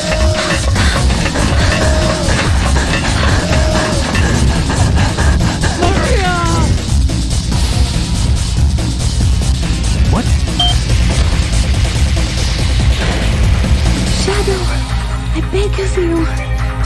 Maria! Do it for me. For all the people on that planet. Sayonara, Shadow the Hedgehog. I still remember what I promised you. For the people of this planet, I promise you. Revenge! Right, so Shadow had a little bit of a flashback in that cutscene, so when Eggman entered that password back in Iron Gate, Maria does refer to a person. Specifically, it refers to Eggman's grandfather's granddaughter. At least I believe Maria is Gerald Robotnik's granddaughter, and Gerald Robotnik is also the name of Ivo Robotnik's father, or Eggman, or his grandfather. See, even I'm getting confused by this. But yeah, basically the military is looking for both Shadow and Maria. So Maria places Shadow inside an escape pod, which will jettison him back towards Earth. And as for Maria's fate, well, it's unknown, but I think it's safe to assume that she probably died because the military found her. This plot point is also referenced in Shadow the Hedgehog, except Maria's fate is a lot more grim in that game. But apparently Shadow had some sort of deep personal relationship with Maria. And again, the rest of this gets revealed later on in the story, but how about we play the actual game here? Break through the besieging military. Radical Highway, Stage 4. This is Shadow's first stage, so Shadow's stages function identically to Sonic's. We can't use the Lightspeed Dash right now, though. Like I said, Shadow does have an equivalent to this upgrade, but we can't get it in Radical Highway, I don't believe, but yeah, Shadow's stages are basically like Sonic's. Again, just try and get to the goal ring, and Shadow is also super duper fast as well. Also, he kind of skates around on the ground. Indeed, he has special boots that essentially act as skates. Yeah, as you can see, he's the only character in the Sonic series that actually skates around, if I'm not mistaken, and it just looks really weird. We can go over this way if we want. If we're too scared to use that gun robot to our advantage, just use this rocket. We get to this checkpoint right here. We have to roll underneath that, whatever that is. Kind of looks like the barrels of doom from Sonic 3. In fact, those things do actually make a return in this game. They look a little bit different this time, though. I mean, I assume that's what they're supposed to be modeled after. So Shadow can also somersault, and he can also homing attack. He can pretty... Camera, please. Don't start doing this bullcrap to me right now, okay? Yeah, the only problem with this is that they removed the free camera control from Sonic Adventure 1. They didn't bring that back, unfortunately. Yeah, I have to deal with this bullshit camera. Bullshit camera angles all day and night till the morning light, because it gets stuck underneath objects and whatnot. That happens way more often than it should, quite frankly. Yeah, so Shadow can perform pretty much any action that Sonic can. He can spin jump, he can homing attack, he can also somersault, and there might be an upgrade that allows him to, you know, get a much more powerful somersault. Which, actually, did I even mention that Sonic also has that sort of upgrade as well? Well, he does. And I think Shadow can also get pretty much the exact same upgrade later on. Got a bubble shield right now. We're just gonna perform some sick loops. Sick loops right here. Got 2 of them in a row. I thought that looked like 3, but we can also jump off of these ramps as well. We want to just bypass that section of the stage entirely. Yeah, as I was saying, like, pretty much what I was complaining about in Sonic Adventure 1. Oh yeah, these are the Barrels of Doom, by the way. This is what I mean. I assume this is what they're based on. Yeah, but as I was saying, as I was pretty much complaining about in the first Sonic Adventure, Sonic Adventure 1 felt way too easy to me, and to be honest, I'd still kind of feel the same way about Sonic Adventure 2. I mean, the game's definitely more difficult to 100%. Also, you can actually... Again, the camera, please, holy crap. I've never seen that before, actually. I didn't know it could get that close to Shadow, but, yeah, I complained in my Sonic Adventure DX Let's Play that the game felt a bit too easy, and Sonic Adventure 2 kind of feels that same way as well. But that's probably just because I've played this game so frigging often when I was younger, that I've just become, like, you know, used to all the controls here. Like, I already know what I'm getting myself into going into this video. Also, by the way, Giant Knight's head over there. Yes, this game does indeed contain references to Knights as well, much like the first game did. That's the Knights Hotel. It's located in Radical Highway, and there's actually advertisements for the Knights Hotel in other stages of Sonic Adventure 2, including City Escape, actually. I'm not sure if you noticed any of them. We might have gone past them, but any sharp-eyed people out there might have noticed them. Anyway, going over these freaking loops. Yeah, imagine designing a highway like this. Oh, good god. It might work in the F-Zero universe, but non-Sonic. Non-Sonic, or in real life. Actually, that is what I meant to say. See, I don't even know what I'm talking about. I've been recording for so freaking long, but there we go. We got through that. Rank B. Not bad, but that means we're gonna have to go back to this if we want to 100% it, which we're not going to, because we don't care. I think there's another cutscene after this, but I actually don't remember. Oh, right, it's just this exact same cutscene again. Nope, skip. I don't care, Sonic, you already said this. Yeah, so there is actually no other cutscene after this, except for Rouge's little monologue here. I've located Eggman's base, and we'll proceed to enter it now. I hate to say it. I guess I'm going to have to find that key. I like how she says key in I like how she says key in singular form, despite the fact that we have to actually find 3 keys, and it clearly shows that the door has 3 locks on it. So this is also something else that I should mention right now. So some of Rouge's stages in particular will have you going around trying to find keys instead of pieces of the Master Emerald. One of Rouge's stages also has you going around trying to find Chaos Emeralds. At least one of Knuckles' stages are also like that as well. Knuckles has a stage where you're going around finding keys. Also, the gimmick in this stage right here is that there's this, like, robotic beetle flying around that's kind of guarding the place right here, and you have to hide in the shadows in order for it to not notice you, because if it does notice you, it'll launch a beam at your ass, and it'll pretty much always hit you because it has amazing accuracy. Yeah, so this is like the only stage in the game that actually has, stealth elements in it. The screen will begin flashing green when it's close by. Yeah, just like this right here. You can wind up in situations, though, where it's, like, right next to you, and it still won't notice you because you're actually hiding within the shadows. In fact, I can probably demonstrate this right around here. Well, I can kind of just, like, follow behind it. Because I am behind it, though, it's not gonna see me. Oh, how you doing, Ghost? Get out of here. There we go. Anyway, I'm not actually going to complete this level because I had no interest in completing it anyway.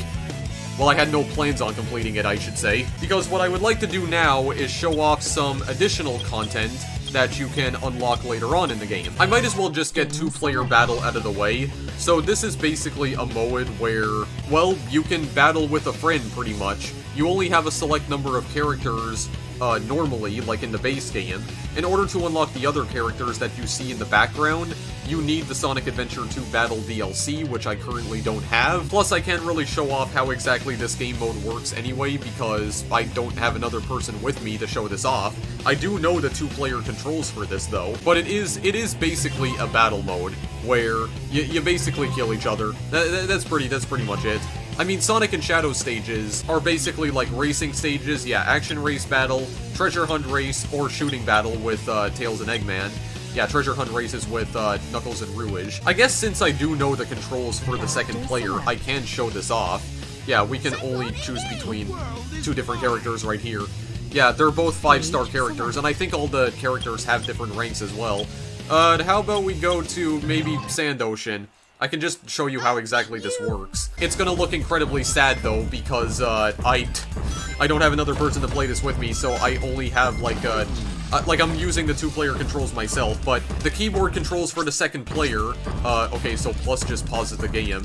Actually, what is it again? I don't remember. Oh yeah, you can use the arrow keys to move around as the second player, so you can kinda, yeah, we can move around at the same time, pretty much. WASD and arrow keys. Yeah, that works. Also, can you jump in this fire, I wonder? Or can you get damaged by the fire? No, apparently you can't. Okay, well, I don't know what's in there. That just gives me 20 rings. So we can use something here called a laser missile. I think you get different abilities that you can use for acquiring a certain number of rings. I think that's how it works. Okay, well, yeah, there's the laser missile right there. Either Eggman or Tails can sometimes use this against you in the story mode when you're battling each other. Like, if you're playing in dark mode, you also fight Tails at some points in the story, and Tails can sometimes use that attack against you. If you're battling Eggman, he can sometimes use that attack. You can still see this in story mode, but what were the other controls here for the second player? Okay, so the other controls here are actually on the numpad. For, yeah, for Eggman right here. Yeah, but you get the whole gist of this, right? You're basically attacking each other until somebody dies. That's essentially what's happening. Again, you need the DLC in order to play the majority of these levels and unlock the majority of the characters. If I can show off one of Eggman's special abilities, though, that would be great. I also don't know what his missiles are actually hitting. Oh, right, and you already have hovering in the 2-player battle mode, actually. So that's Eggman's hover and also Tails' hover. Well, I can get some laser missile. Wow, they all missed. Are you serious? You can get much stronger attacks right here. Yeah, 40 rings, you get the rocket launcher. I can show this right here. They got a nice little animation. There we go. Is that even gonna hit? Okay, yeah, it definitely hit him. I think Eggman in particular also has a gigantic laser that you can attack Tails with. Tails might also have that too, though. I want to actually try and test it out just to see if he does. Okay, well, Tails himself has a rocket launcher, so go. Oh yeah, it does attack him directly. And actually, I have another rocket launcher. Fine, go again. Just do it again. I do like how this one at the very least zooms out so you can see the majority of the map right here. Okay, so what is this upgrade? Okay, there's the laser. There's the giant laser that Tails can use. Eggman can use that too, though. I know that for a fact. Yeah, so 2-player battle mode.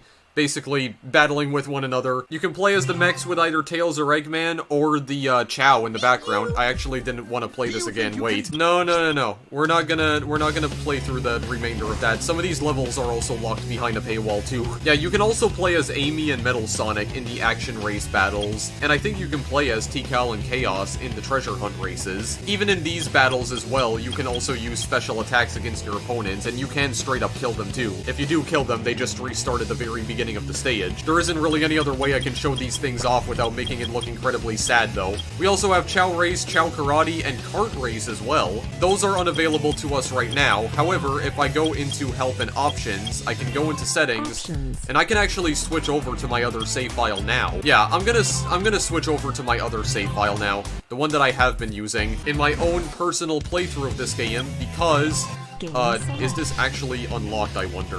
Okay, yeah, so the Chow Race and Kart Race are unlocked on this save, but I'm not gonna play those things in 2-player battle mode. Instead, I am gonna choose 1-person play, because I'd like to show off the Kart Race first, because you can also play this in 1 player. So the Kart Race mode becomes unlocked after you've beaten either Route 101 in the Hero Story, which is played with Tails, or Route 280, which is played with Rouge. If you complete either of those stages in either the Hero or Dark Story, you will unlock the Kart Race, and in order to unlock Kart Race in 2-player mode, you have to complete both stages. So Kart Race is pretty straightforward. It's a kart racing game mode. You can play as all 6 characters in the game. You can play as Sonic, Tails, Knuckles, Shadow, Eggman, or Rouge. They all have their own unique statistics. They have speed, acceleration, braking power, and also grip. Sonic and Shadow have the most amount of speed, which is not unusual. Tails has better acceleration. Knuckles is mostly all-round. Rouge, on the other hand, has a lot of good acceleration too. She's not really an all-round character. Eggman has pretty decent speed as well, but he has terrible acceleration. Because I like to give myself a bit of a challenge, though, I am just gonna play as Eggman.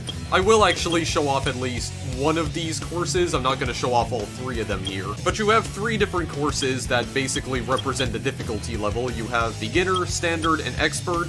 I'm gonna go to the Expert course, not necessarily because I feel like being a tryhard tonight, but there's a very specific section of this course that I would like to show off because the physics on it are just unfathomably stupid. You'll see in just a moment. I mean, the physics in the kart racing game mode are usually unfathomably stupid either way. So, this is a pretty simple kart racing mode. I mean, it's not like Mario Kart at all, because for one thing, you don't have any power-ups that you get to attack the other drivers with. This kart racing game mode is essentially a test of speed. So you do have the speed boost here, of course, but you can also drift around as well.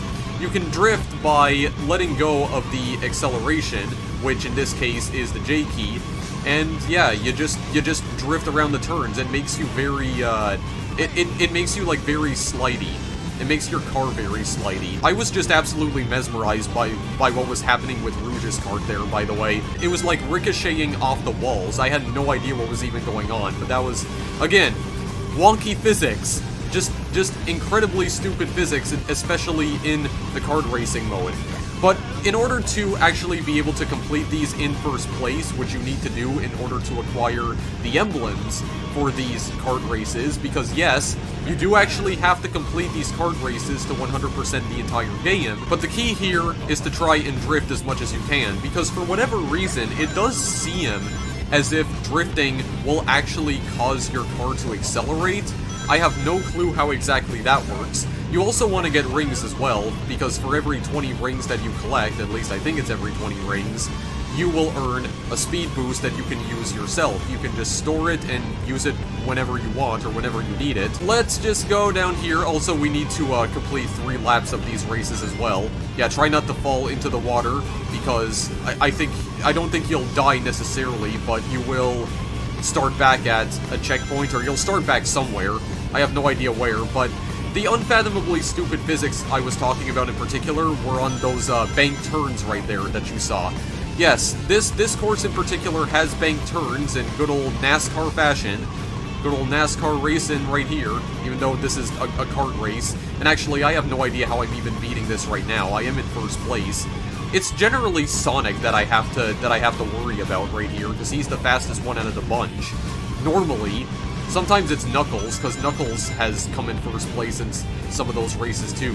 Well, he's come in second place. He's never come in first place because I'm way better than everyone else here. Obviously. Oh god.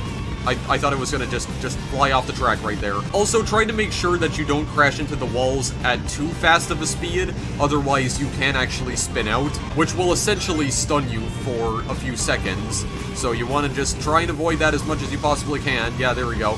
See, right here when you're drifting on the bank turns, you just kind of slide all over the place. It's what I meant when I said that the physics are just so damn wonky. Okay, I'm gonna need like a speed boost right around here. Thank you very much. I'm gonna drift. Gotta do a little bit of drifting right here. I think these are like the final turns anyway, so I think we'll be able to get out of here. We'll be able to just make it out alive. There we go. We also set a new course record too. That was pretty good. I wasn't thinking that would actually work. Yeah, we don't get an emblem for that, by the way, because we already got the emblem, or I already got the emblem. So yeah, that's all there really is to say about Kart Race. It's a pretty bare bones kart racing mode. Not even any items that you can attack opponents with. I mean, you can bump into them to slow them down, but that's pretty much all you can do in terms of attacking. We're not going to check out the other 2 courses because, frankly, I don't give a damn. So there's also a boss rush mode here, where you have to clear all of the bosses in each story, in succession, by the way. So you play through all the hero side bosses and the dark side bosses, but because I haven't completed the dark side story yet, that's not available to me right now. I'm not gonna bother showing this off because it's just fighting all the bosses in the game. It's pretty self-explanatory. I want to go to stage select here very quickly because I would like to show off some of the additional missions. So as you can see, each stage in the game has 5 missions in total. You might have noticed when we played City Escape, it says that was only the first mission. So there's 5 different missions that we need to clear here, and I've already cleared every single one of them. So, the second mission of these stages usually involves you simply collecting 100 rings, which is extremely easy to do on certain levels, especially levels like City Escape, where it gives you so many frigging rings from the very beginning. And the rank that you receive on these missions in particular depend on how much time it takes you to actually obtain all of the rings. Also, I am very surprised that I managed to keep that car avalanche going for as long as I did. So you want to try and collect as many rings as possible within a certain amount of time, even though there is no time limit, but you want to try and collect 100 rings as fast as physically possible. I can also do this with Sonic, by the way, because I have an upgrade called the Bounce Bracelet, so it just kind of allows me to bounce across the entire stage. And this is also where we can actually go and obtain another upgrade, because there is an upgrade in City Escape called Magic Gloves, which you can only obtain after you get not only the Bounce Bracelet, but I think this other upgrade as well that gives you like a Fiery Somersault. I don't remember what that one is called though, and I also don't remember which stage you actually get that upgrade. Yeah, you're gonna need pretty much every upgrade in the game as well in order to clear all of these missions too. You don't really need any upgrades in order to clear the 100 rings mission in City Escape though. See, we already got it, so that's pretty straightforward. That's fairly simple. Also, you see how I have 99 lives as well. Yeah, I've been farming not only lives, but also rings to use in the Chao Garden, and I did get an A rank from that. And then the third mission of each stage will usually be having to find a lost Chao. I'm gonna go to Pumpkin Hill for this one in particular, because there's a really easy Chao that we can find over here. We are gonna need an upgrade called the Mystic Melody for this, which is actually what allows us to interact with those ruins that we saw before. And actually, I just remembered, we need to go over this way. So the ruins were over here, right? So, we're gonna go back to them. We are going to press the K key near them because we have the Mystic Melody, and we can sing. this will cause some platforms to appear somewhere, yeah, right over here, and this will actually lead us to the Lost Chow. So this is a pretty simple one right here. You just have to go to Pumpkin Mountain, use the Mystic Melody on those ancient ruins, and you can just go straight to the Lost Chow right over here, who's just chilling near some pumpkins. And that's it. That's it for that entire mission. But sometimes it won't be as obvious. Sometimes you need to go out of your way to actually find the ruins. Usually the paths to these Lost Chows will open up once you actually sing near the ruins using Mystic Melody. It's not always that simple though. Sometimes it'll open up invisible portals instead of platforms that you need to jump through, and the portal will take you to a hidden room that will usually contain the Lost Chow. Some of them are more obvious than others, and you are gonna need Mystic Melody most of the time to even clear those particular missions in the first place. So as you can see, I actually managed to beat Wild Canyon here in just 17 seconds. Usually the fourth mission will have you going around and collecting all the pieces of the Master Emerald in a certain amount of time. And also for Sonic and Shadow's action stages, it just requires you to beat the level in a certain amount of time. I mean, that's pretty much how all of these levels actually function, pretty much. Like for these missions in particular.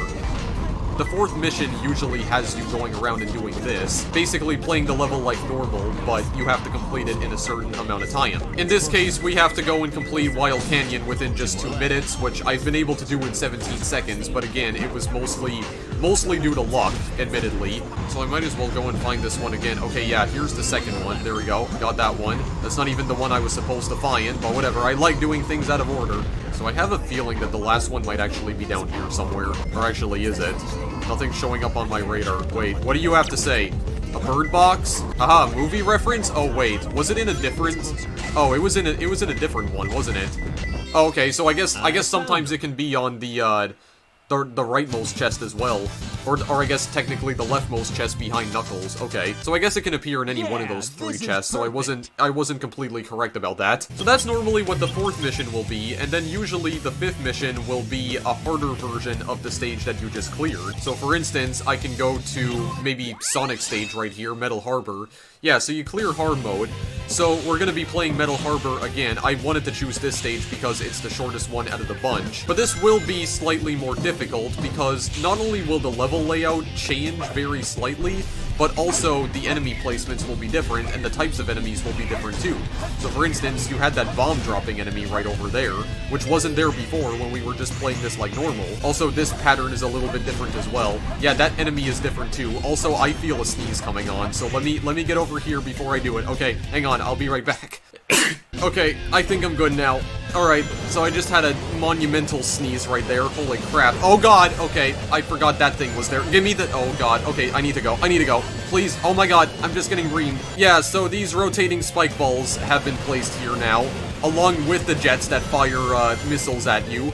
Yeah, and also this section with the rings right here is gone. Also, that flying enemy as well, which wasn't there before. So yeah, the enemy placement is completely different. Also, this guy that wasn't here before either.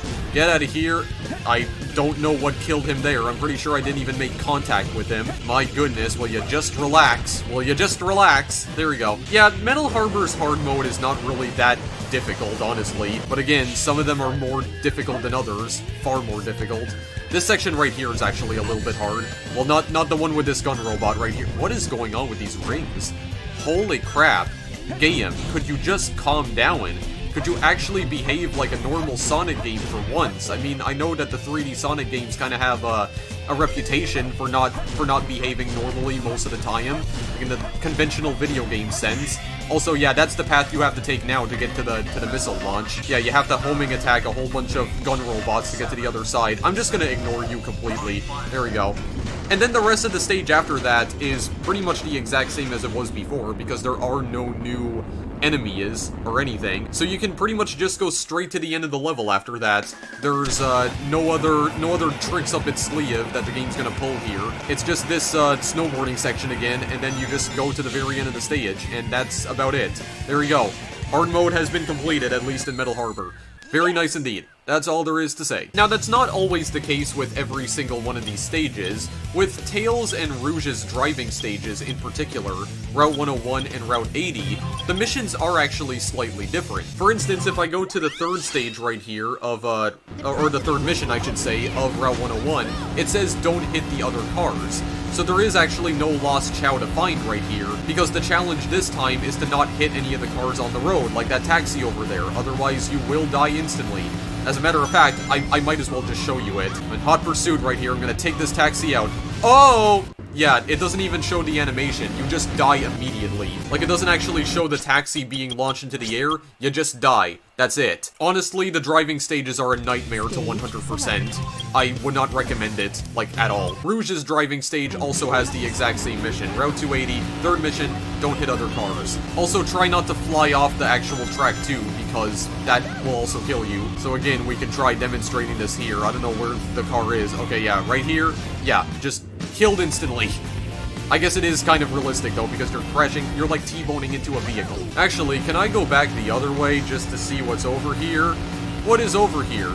Apparently there's nothing over here.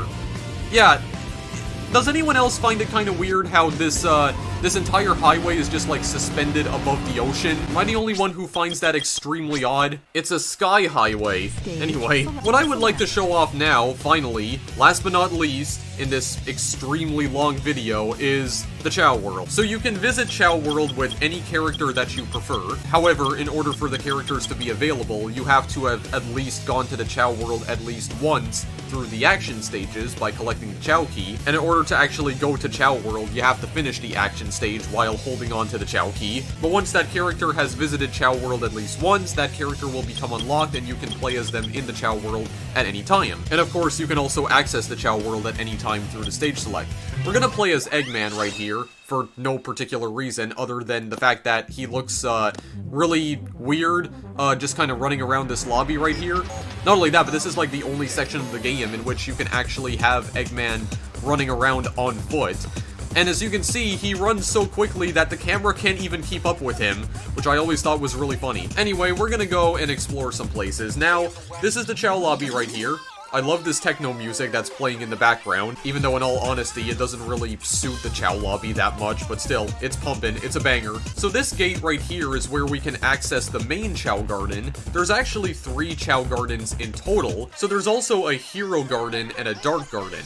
I haven't managed to unlock it on this save right now, but I have managed to unlock it on the GameCube version before. So one thing that they did change with the Chao here is that they can have various traits now. They can have new traits like Hero or Dark. Hero Chao are usually these white, angelic-looking Chao that have halos above their head. And Dark Chao, as the name would imply, are a lot darker looking. They have a much darker color, and they're a little bit demonic looking. They're basically evil Chao, to put it bluntly. So let's just go to the main Chao Garden right now. I actually don't remember how to unlock the other Chao Gardens, but there are more. And again, this is not unlike the first Sonic Adventure game, because even Sonic Adventure had multiple Chao Gardens, but these ones have been designed differently. So I do have a few Chao that I have hatched. Ever since my laptop crashed, I think my other save that I had here before was completely erased, so I basically had to replay the entire game in order to get back to this point, but I have some different Chao hatched. There are different colors. It's not unlike the first game, because there are also multiple Chao colors, depending on the type of egg that you are hatching. You have to usually buy the other Chao egg colors, though. The ones that you get normally are just, well, these standard eggs. I only have the eggshells right here to prove that I've already hatched them. These are just the normal little Chao right here. Yeah, this one that's sleeping right here, that's the normal color. And these are all the other colors that I have right here. Most of these have not been raised, like, at all. Most of these have, like, level 1 stats. But what exactly can you do in the Chao Garden? Well, you can raise Chao. And again, this is necessary to 100% the game, because again, there's more emblems that you can obtain here. So you can shake these trees right here. There's fruit that grow on them. You can shake them once they've completely grown, and they will fall to the ground. So you can pick up these fruit, and you can feed it to one of your Chao. I do like this Chao right here because he has the shit-eating grin, as I like to call it. Well, I mean, that's what most people call it.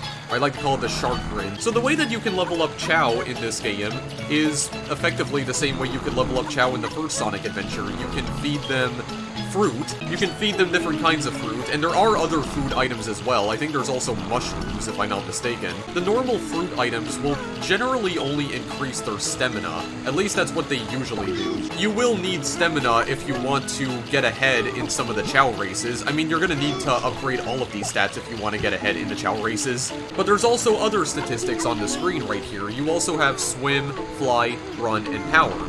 So we can upgrade their swimming abilities so that they can swim in water a lot better, because given the level they're currently at now, they just sort of freak out when you place them in water, and they're not very good at swimming. We can also upgrade their flying ability, which allows them to be able to fly a lot better, so when they jump off of cliffs, they can just kind of float back down instead of just falling straight to the ground. Running will, of course, make them run quicker, and the power stat in particular is important for the Chow Karate minigame, if I'm not mistaken. Chow Race, on the other hand, I think it's pretty much useless. Also, look at this Chow. Look at this shit-eating grin right here. How can you not love that face? Now, in Sonic Adventure 2, there are many more ways that you can upgrade all of these abilities, or these statistics. The Chaos Drives that you saw earlier in the action stages can be used to level up the Chow as well. The color of the Chaos Drive will upgrade different statistics for them.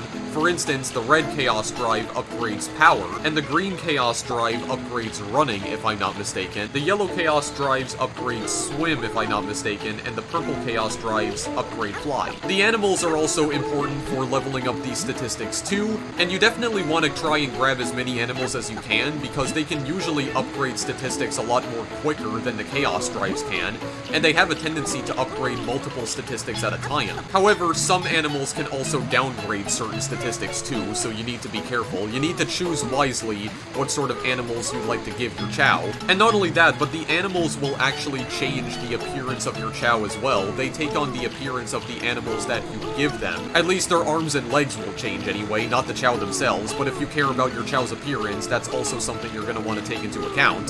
So I'm just going to place this guy down right here, because this is actually not the Chow that I've been raising so far, specifically for this video, but also, you know, just for my personal time. You know, for my own personal gain.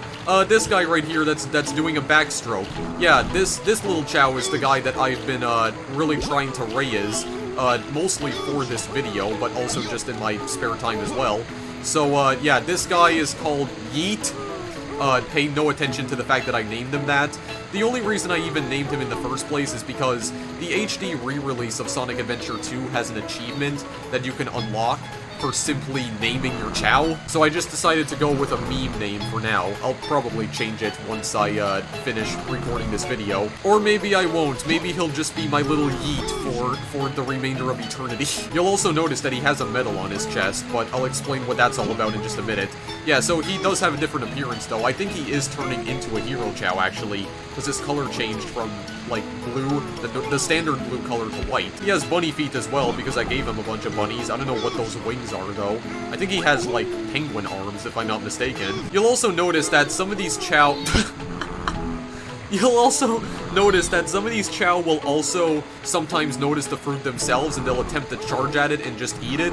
I was laughing because this blue Chow right here, it tried going for the fruit right here, but the white Chow was already eating it, so when it couldn't grab it, it threw a temper tantrum. Yeah, the Chow AI in both Sonic Adventure games has always fascinated me, because it really does seem like they behave like actual children most of the time. It's hilarious most of the time, but it's also kind of frustrating, because a lot of the time it feels like you're raising a child too, and as much as I love the Chow Garden, I will admit that it can get kinda tedious at times. Sometimes it can be the Chow's fault, though, as much as I hate saying that, because another thing you need to keep in mind regarding their statistics is that their stats actually have different ranks. And what I mean by that is that Eggman is just sliding across the ground on his own. No, that is not what I mean by that. What I mean is that not all of their stats level up at the same rate. They all level up at different rates. And to give you a better idea as to what I mean by that, I'm actually going to take my little Yeet boy with me.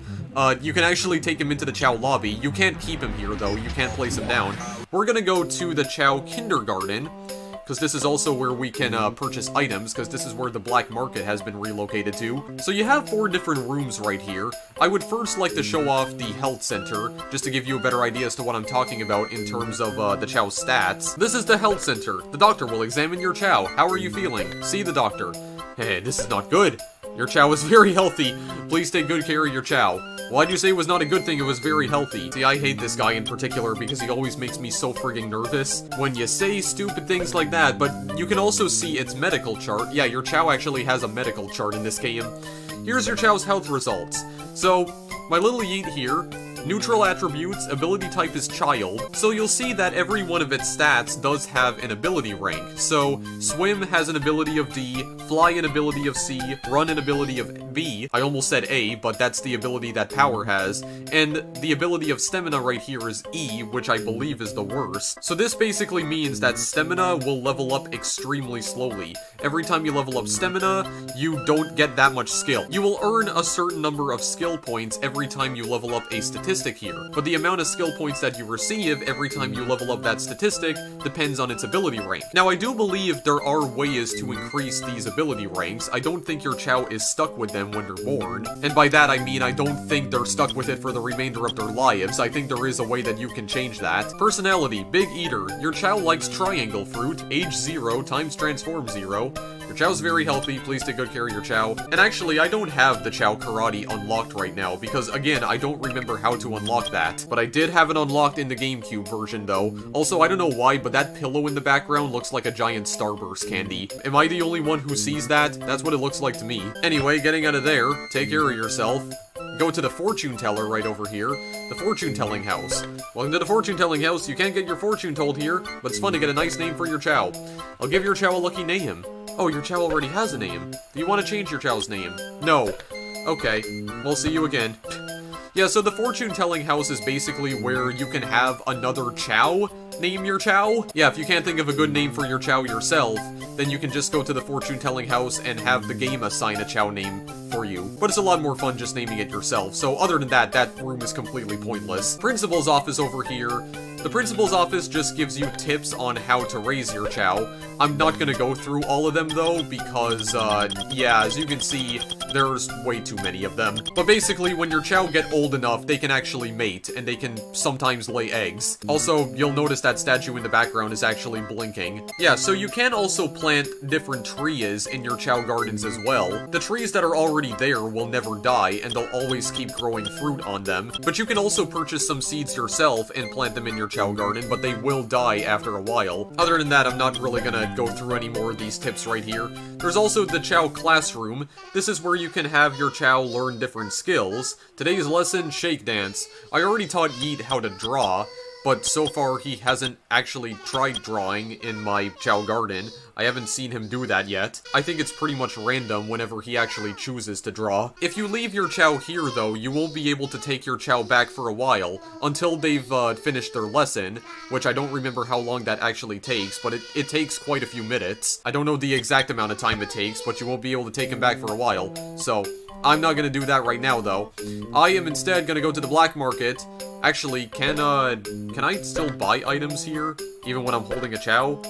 Well, we do have some more eggs. White egg, blue egg, gray egg, green egg, which I think I already have those Chow colors in my garden, so that's completely useless to me. I have not seen this Chow fruit here yet, though. Round fruit, square fruit, strong seed, hero seed, triangle seed, square seed, apple, empty can, flower pot, pan, and stump.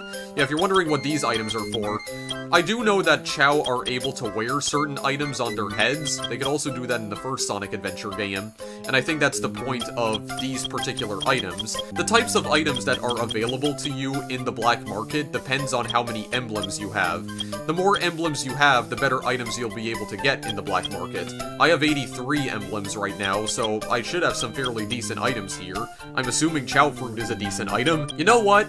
Since you love triangle fruit so much, how about I purchase a triangle seed? Okay, I guess I can actually hold this, while I'm also holding you. And a Chow fruit, I guess, as well, just because I don't remember what that does. But sure, it sounds good, so maybe. Yeah, if you collect more emblems, we'll try to get you rare items, try collecting a lot of emblems, come again. Yeah, this is also different from the first Sonic Adventure game, because I don't think the original allow you to carry more than one item at a time, but you can now. And once you finally go back to the Chow Garden, the items will just pop out of you. And I don't remember how to actually plant them, though. I mean, to be honest, I've never really remembered how to. But let me just... You know what? I'm actually gonna do this first. Oh god, he fell down. Okay, wait. Have this Chow fruit. I want to actually feed you this Chow fruit right here, because I don't remember what this does, but I assume it's going to do good things. It's going to make you nice and strong, okay? You got to eat your fruits and veggies, even though there's no vegetables in this game as far as I know. Okay, yeah, so this one actually raises all of his stats at a single time. Okay, level up run, that's good. Level up power, that's very nice indeed. Ah, I see. Okay, so then that might be good, and he actually likes it too, so that's very good indeed. Okay, so then I might want to actually purchase more of those. Okay, this triangle seed, do you know how to? Do you know what to do with this? Are you intelligent enough? Oh my god, he might actually be intelligent enough. Wait, where are you taking that? Are you gonna plant that? You gonna plant that for me? I think he actually knows what he's doing. Holy crap. Wait, where are you putting this? Okay, plant it, please. Because I know you like these fruits. Oh yeah, he's planting it himself. I've never actually seen this happen before. I played this game for like the past 10 years. I've never seen this happen. Well, actually, I think I've been playing it for more than that. But, oh god, what is happening right now? Does he actually know? I think it's because I completed the Chow races that I actually have the items necessary for him to do this. What is going on right now? Did you actually... Okay, well, he's dancing. So, is this a good thing? Oh my god, yeah, you actually planted it. You smart little cookie. See, because I had no idea how to actually do that. I had no idea you're just supposed to give it to the Chow. Okay, well, I assume that's probably going to take a while. Yeah, and actually, I'm seeing it grow very slowly. So can I just leave and come back? Because I'd like to try and get maybe another Chow fruit. Because I want to just upgrade some of his stats maybe a little bit more. And then we can go and show off the Chow races, and then I think we'll finally be done with this damn video. Okay, or we could just... Oh my god. When did I get these shiny eggs right here? Okay, well, that was unexpected. I got a shiny egg. And, okay, well, first of all, give me the Chow fruit. I just want one more. I mean, I have enough to get the shiny white egg. Yeah, you know what? Fine. I'll just take that. Can I buy more of these, actually? How many can I buy? Here. I'll just stock up on them. Why not? There we go. Well, alright. Yeah. Those seem rare. Holy crap, I'm finally getting my hands on the shiny eggs. About frigging time. Okay, well, here's what I usually like doing with these eggs whenever I get them. Yoy! Okay, there we go. Just yeet you into oblivion. Look at that, my brand new shiny white Chow. Looks so cool. Also, just remember, though, that you can only have up to 8 Chow in a Chow garden at a single time. Like, you can only have 8 in one Chow garden. Okay, I'm just gonna feed these to you very quickly. I'm probably not gonna show this on screen, though. Wait. I think the tree broke, guys. Because why is it missing, why is it missing, like, half of its trunk all of a sudden? Hello? Excuse me? What is going on here? Wait, what is this interdimensional nonsense? Okay, I don't even know what's happening. The entire game is, like, breaking right now. Also, I'm noticing that, Yeet is actually changing color again. I think the transformation is almost complete, guys. The transformation is almost complete. Holy crap, there we go. Get some run. I hope this levels up his power. Is it going to? Yeah, it does. Alright, very nice. You can also pet your Chow. Oh, he's transforming. Yes, the transformation. It's about to be completed. Yes, indeed. You are going to become my little hero, Chow. Holy crap, I wasn't even expecting this to happen. Well, I guess that's also good, because I wanted to show off as many aspects of the Chow Garden as I possibly could, except for Chow Karate, because I didn't feel like trying to figure out how to unlock that stupid thing. But basically, Chow Karate, you can make Chow fight one another. That's pretty much all there is to it. That's the only time that the power stat actually comes in handy. And thankfully, he has an ability rank of A for power, so that's actually really good. Oh, there we go. There's my little hero Chow. How are you doing? Very nice indeed. Yeah. Little halo as well. Very good. What I was going to do is that I was going to pet you. Hi, yeah. There we go. The transformation is complete, boys and girls. Look at this. Also, he loses his pupils, which is kind of eerie. That's not too satisfying, honestly, but, actually, I'm just kind of wondering. Did the Chow lobby change? Oh, the Chow lobby did change! Oh, wait, I remember now. Okay, yeah, so you have to either, like, make your Chow transform into either a Hero Chow or a Dark Chow to unlock the other Chow Gardens.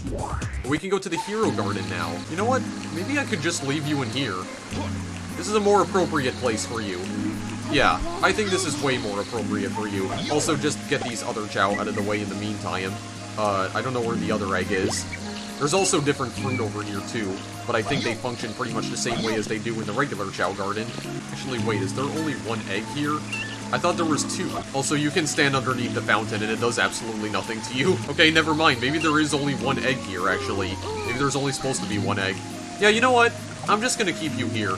This is a more appropriate place for you. I actually remember how to unlock these frigging locations. Alright, I think you're good to go, but I want to show this off right here. So, this Chao Departure Machine, well, as its name would insinuate, this is basically where you can send your Chao off to a faraway land if you just want to get rid of it because you don't love it anymore. That's the only use this thing even has, at least in the HD remake.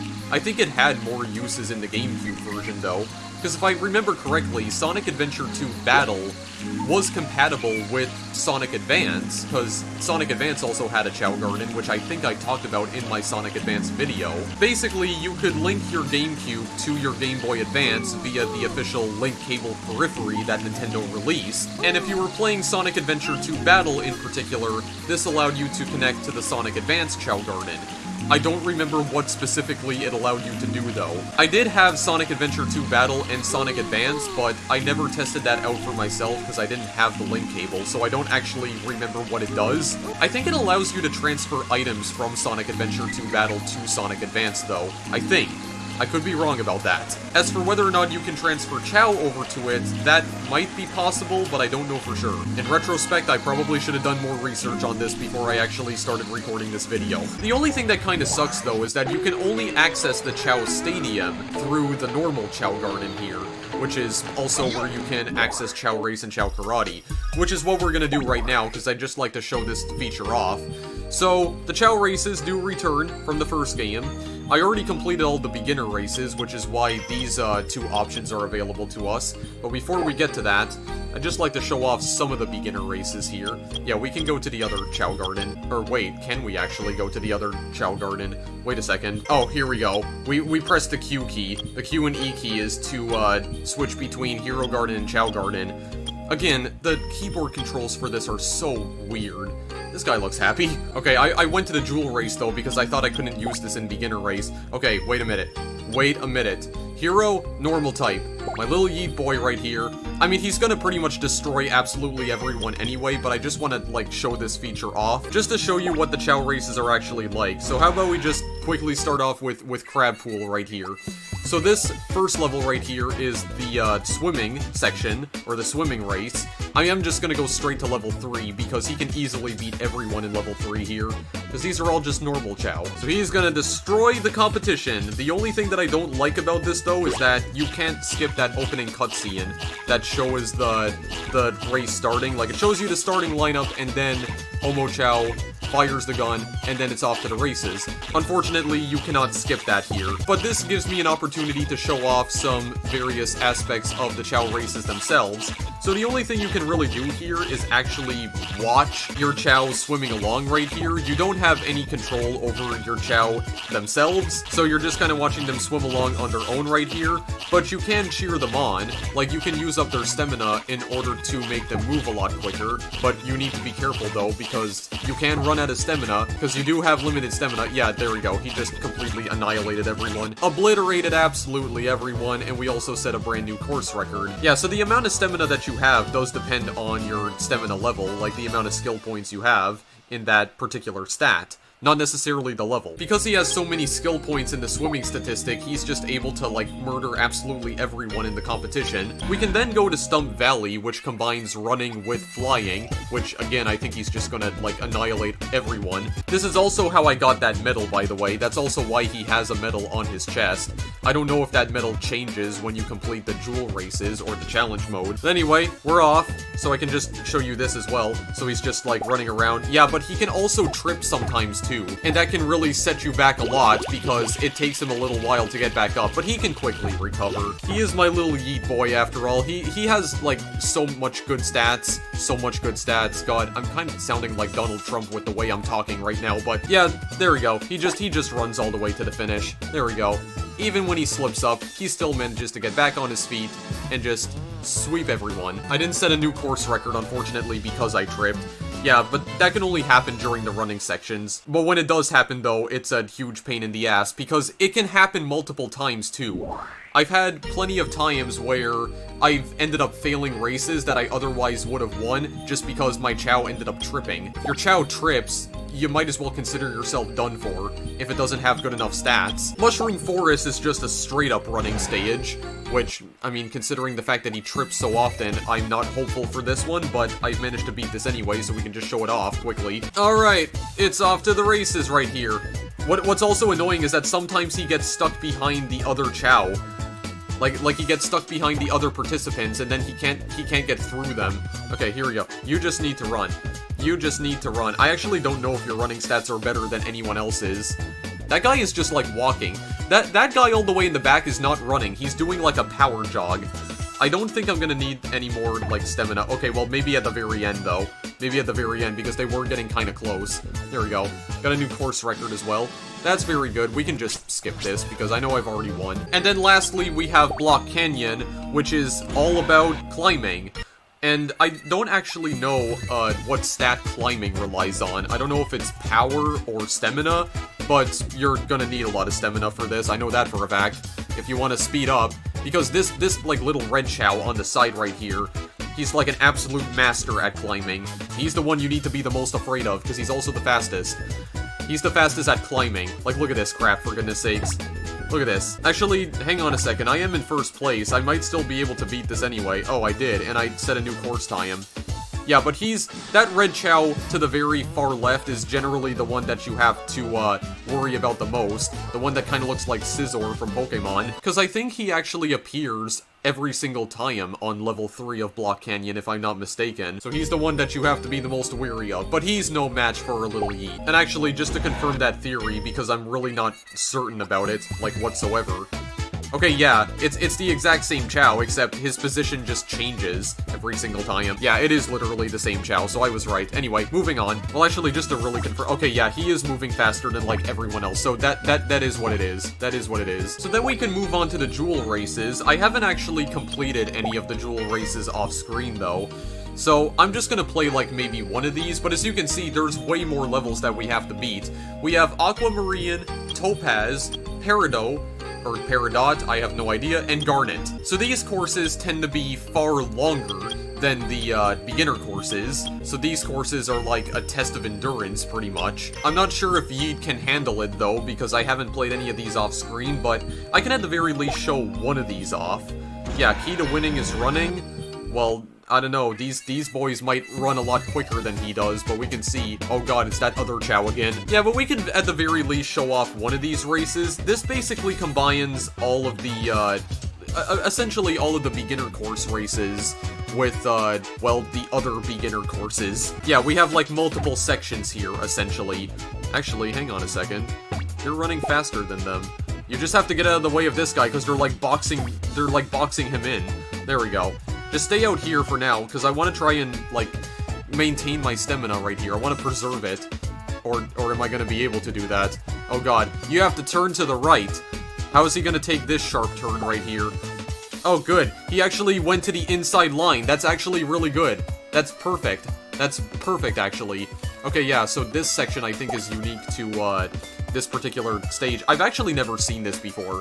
I will fully admit, I've never seen this before, because I've never managed to unlock the Jewel races. Because to be honest, I never really cared all that much about the Chao races. It was just something that I don't know, I never saw as really that important. Actually, wait a second. Well, not only did I run out of stamina, but I also fell over. So I'm basically boned at this point. Fine, how about we just walk to the finish? There we go, put the least amount of effort possible and still somehow win. Well, that guy fell. Hang on, we can take him over. Never mind, he got up way too quickly. Okay, fine. How's this gonna go exactly? I also don't really like these camera angles, by the way. At least it's not like the original Chao races, like in the first Sonic Adventure game, where it just cycles between other Chao. Like, it causes you to cheer for other Chao for some reason, and it's so idiotic. Like I always found that to be so idiotic about the original Chao races. Okay, well, you know what? Maybe with a little bit more practice, maybe I need to give him a bit more stamina, actually. But after that, he'll probably be able to do this a lot better. I think it was my stupidity that I was making him run too much. Yeah, He needs more stamina, but other than that, it seems hopeful. I'm hopeful for this at the very least, okay? Gotta remain hopeful. Anyway, I already know I lost, so I might as well just exit. Okay, well I can also show off at least one of the challenge races, and then I think after that, guys, we are gonna finally end the video. So, let's just check this out right here. Challenge, the strong gold and silver rivals. Yeah, we'll challenge them, sure, why not? I wasn't actually paying attention to what the course looked like. Yeah, this one also has unique music. We have shiny gold and silver Chao, which I think were also in the first Sonic Adventure. That's not different there, but they're gonna be possibly a lot faster than us, and there's also this one section right here. Yeah, where we need to open up a little mystery box right here. I think they take a little while. Okay, well actually, my little Chao already figured it out. Oh my god, wait. We're getting very far ahead of the competition. Go. Just rush. There. We're way ahead of everyone. Holy crap. Wait, go. You're doing well right now. You might actually be able to do this. Unless these guys can swim better than I can. Oh Christ, they can. Or can they? I can't tell.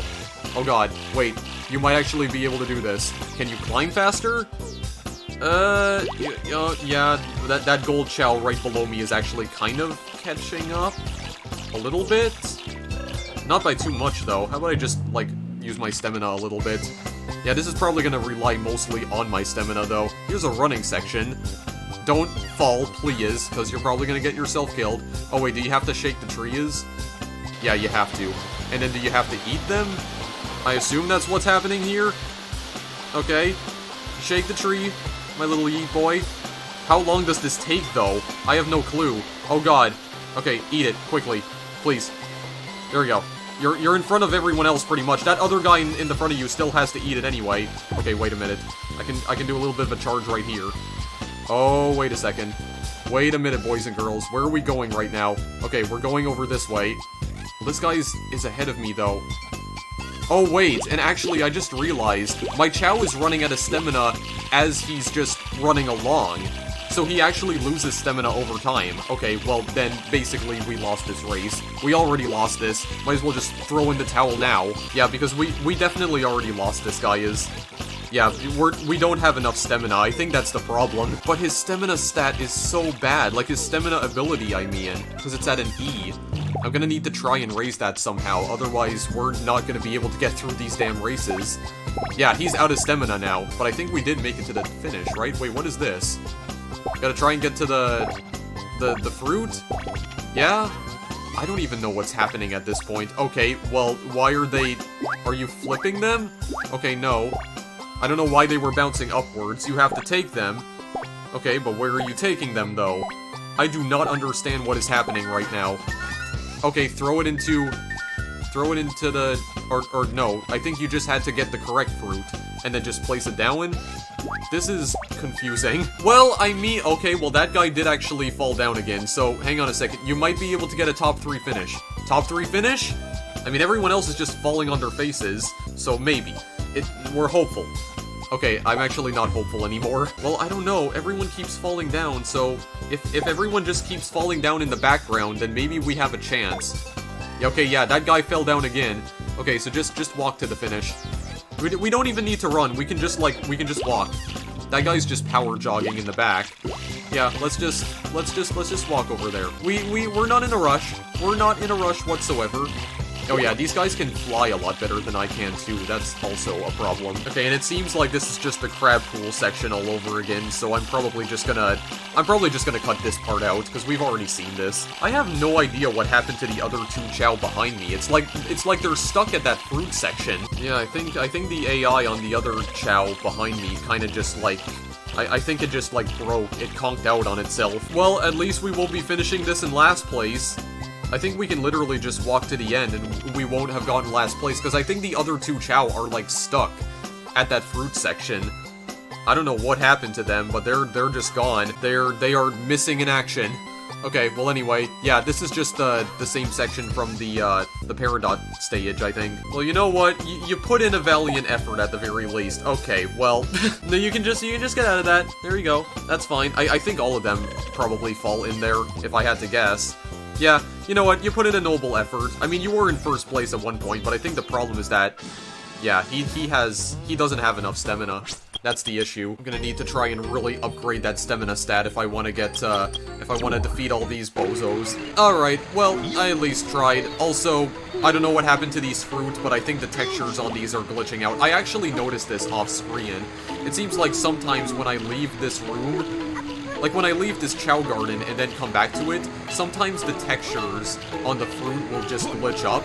Because I've also had instances where it had the skybox textures on it. You also notice how the fruit up here are transparent, so I think this HD re-release is kind of broken. I mean, I think it definitely is broken. I mean, look at this, for goodness sakes. Look at this right here. Floating leaves, only like 1/4 of a tree trunk. Yeah, also, Eggman can do this in the Chao Garden as well, where he can kind of push on objects, despite the fact that he can't actually push objects in the Chao Garden. There's no objects that he can actually push around. So he just does this, like, weird animation. Alright, well anyway, guys, I am going to, yeah, I'm gonna save this just before it crashes.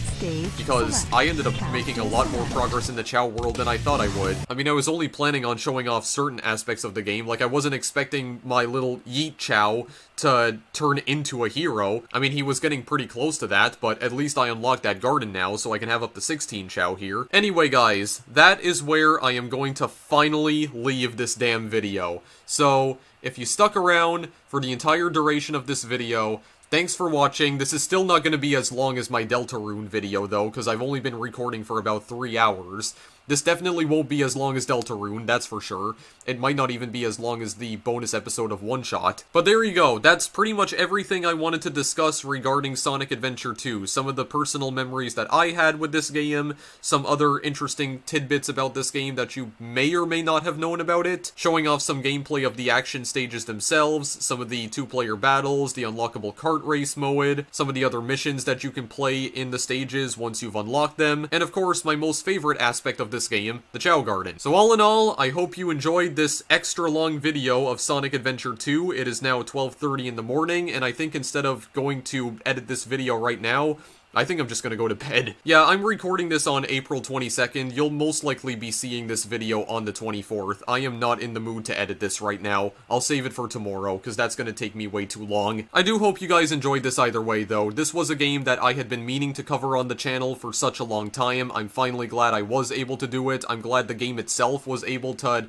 stop breaking just for long enough so that I could finally do a video on this. And also, I have to thank myself for not being an idiot anymore and actually choosing to get OBS Studio so that I wouldn't have any audio desync issues anymore whenever I attempted to record this game in particular. So I don't really have anything more to say about it. It's still a great 3D Sonic game, I would say. I personally think that this game has aged far better than its predecessor, that's for sure. I mean, even the graphics are a definite improvement from the original. Sonic Adventure 2 was, in my opinion, the last good 3D Sonic game. I mean, Sonic Heroes was decent, but it wasn't that great, and if there is any 3D Sonic game that I constantly return to every now and again, it's definitely Sonic Adventure 2. I personally think this is a step up from its predecessor, not necessarily in terms of story, because the story is still idiotic, but it doesn't feel as broken as its predecessor. Everything feels a lot more fluent, I find, in terms of gameplay and controls and graphics and all that sort of stuff. Although the HD re-release appears to have broken a few things, though, like for instance, there are some particle effects that don't seem to work anymore. Also, the lighting in the Iron Gate stage, because I forgot to mention this, I think the lighting in the Iron Gate stage is broken in the HD re-release, because it is normally supposed to be a lot darker in that stage than it actually was in this video, so I think there's something going on with that for sure. So yeah, I don't really have anything else to say about this game, guys, except, thank God they didn't bring Big the Cat stages back. But no, you had to bring him back in Sonic Heroes, Sega. You couldn't just leave it alone, could you? Anyway, if you guys want to purchase this game, there are some links in the description if you want to purchase it on console or PC. I'll try to search for links to the PlayStation 3 and Xbox 360 versions of this as well. GameCube and Dreamcast, just look on Amazon or eBay. That's honestly your best bet if you're really looking for physical versions of this game. Anyway, thank you guys for watching as always, and I will see you in the next video I make. Later!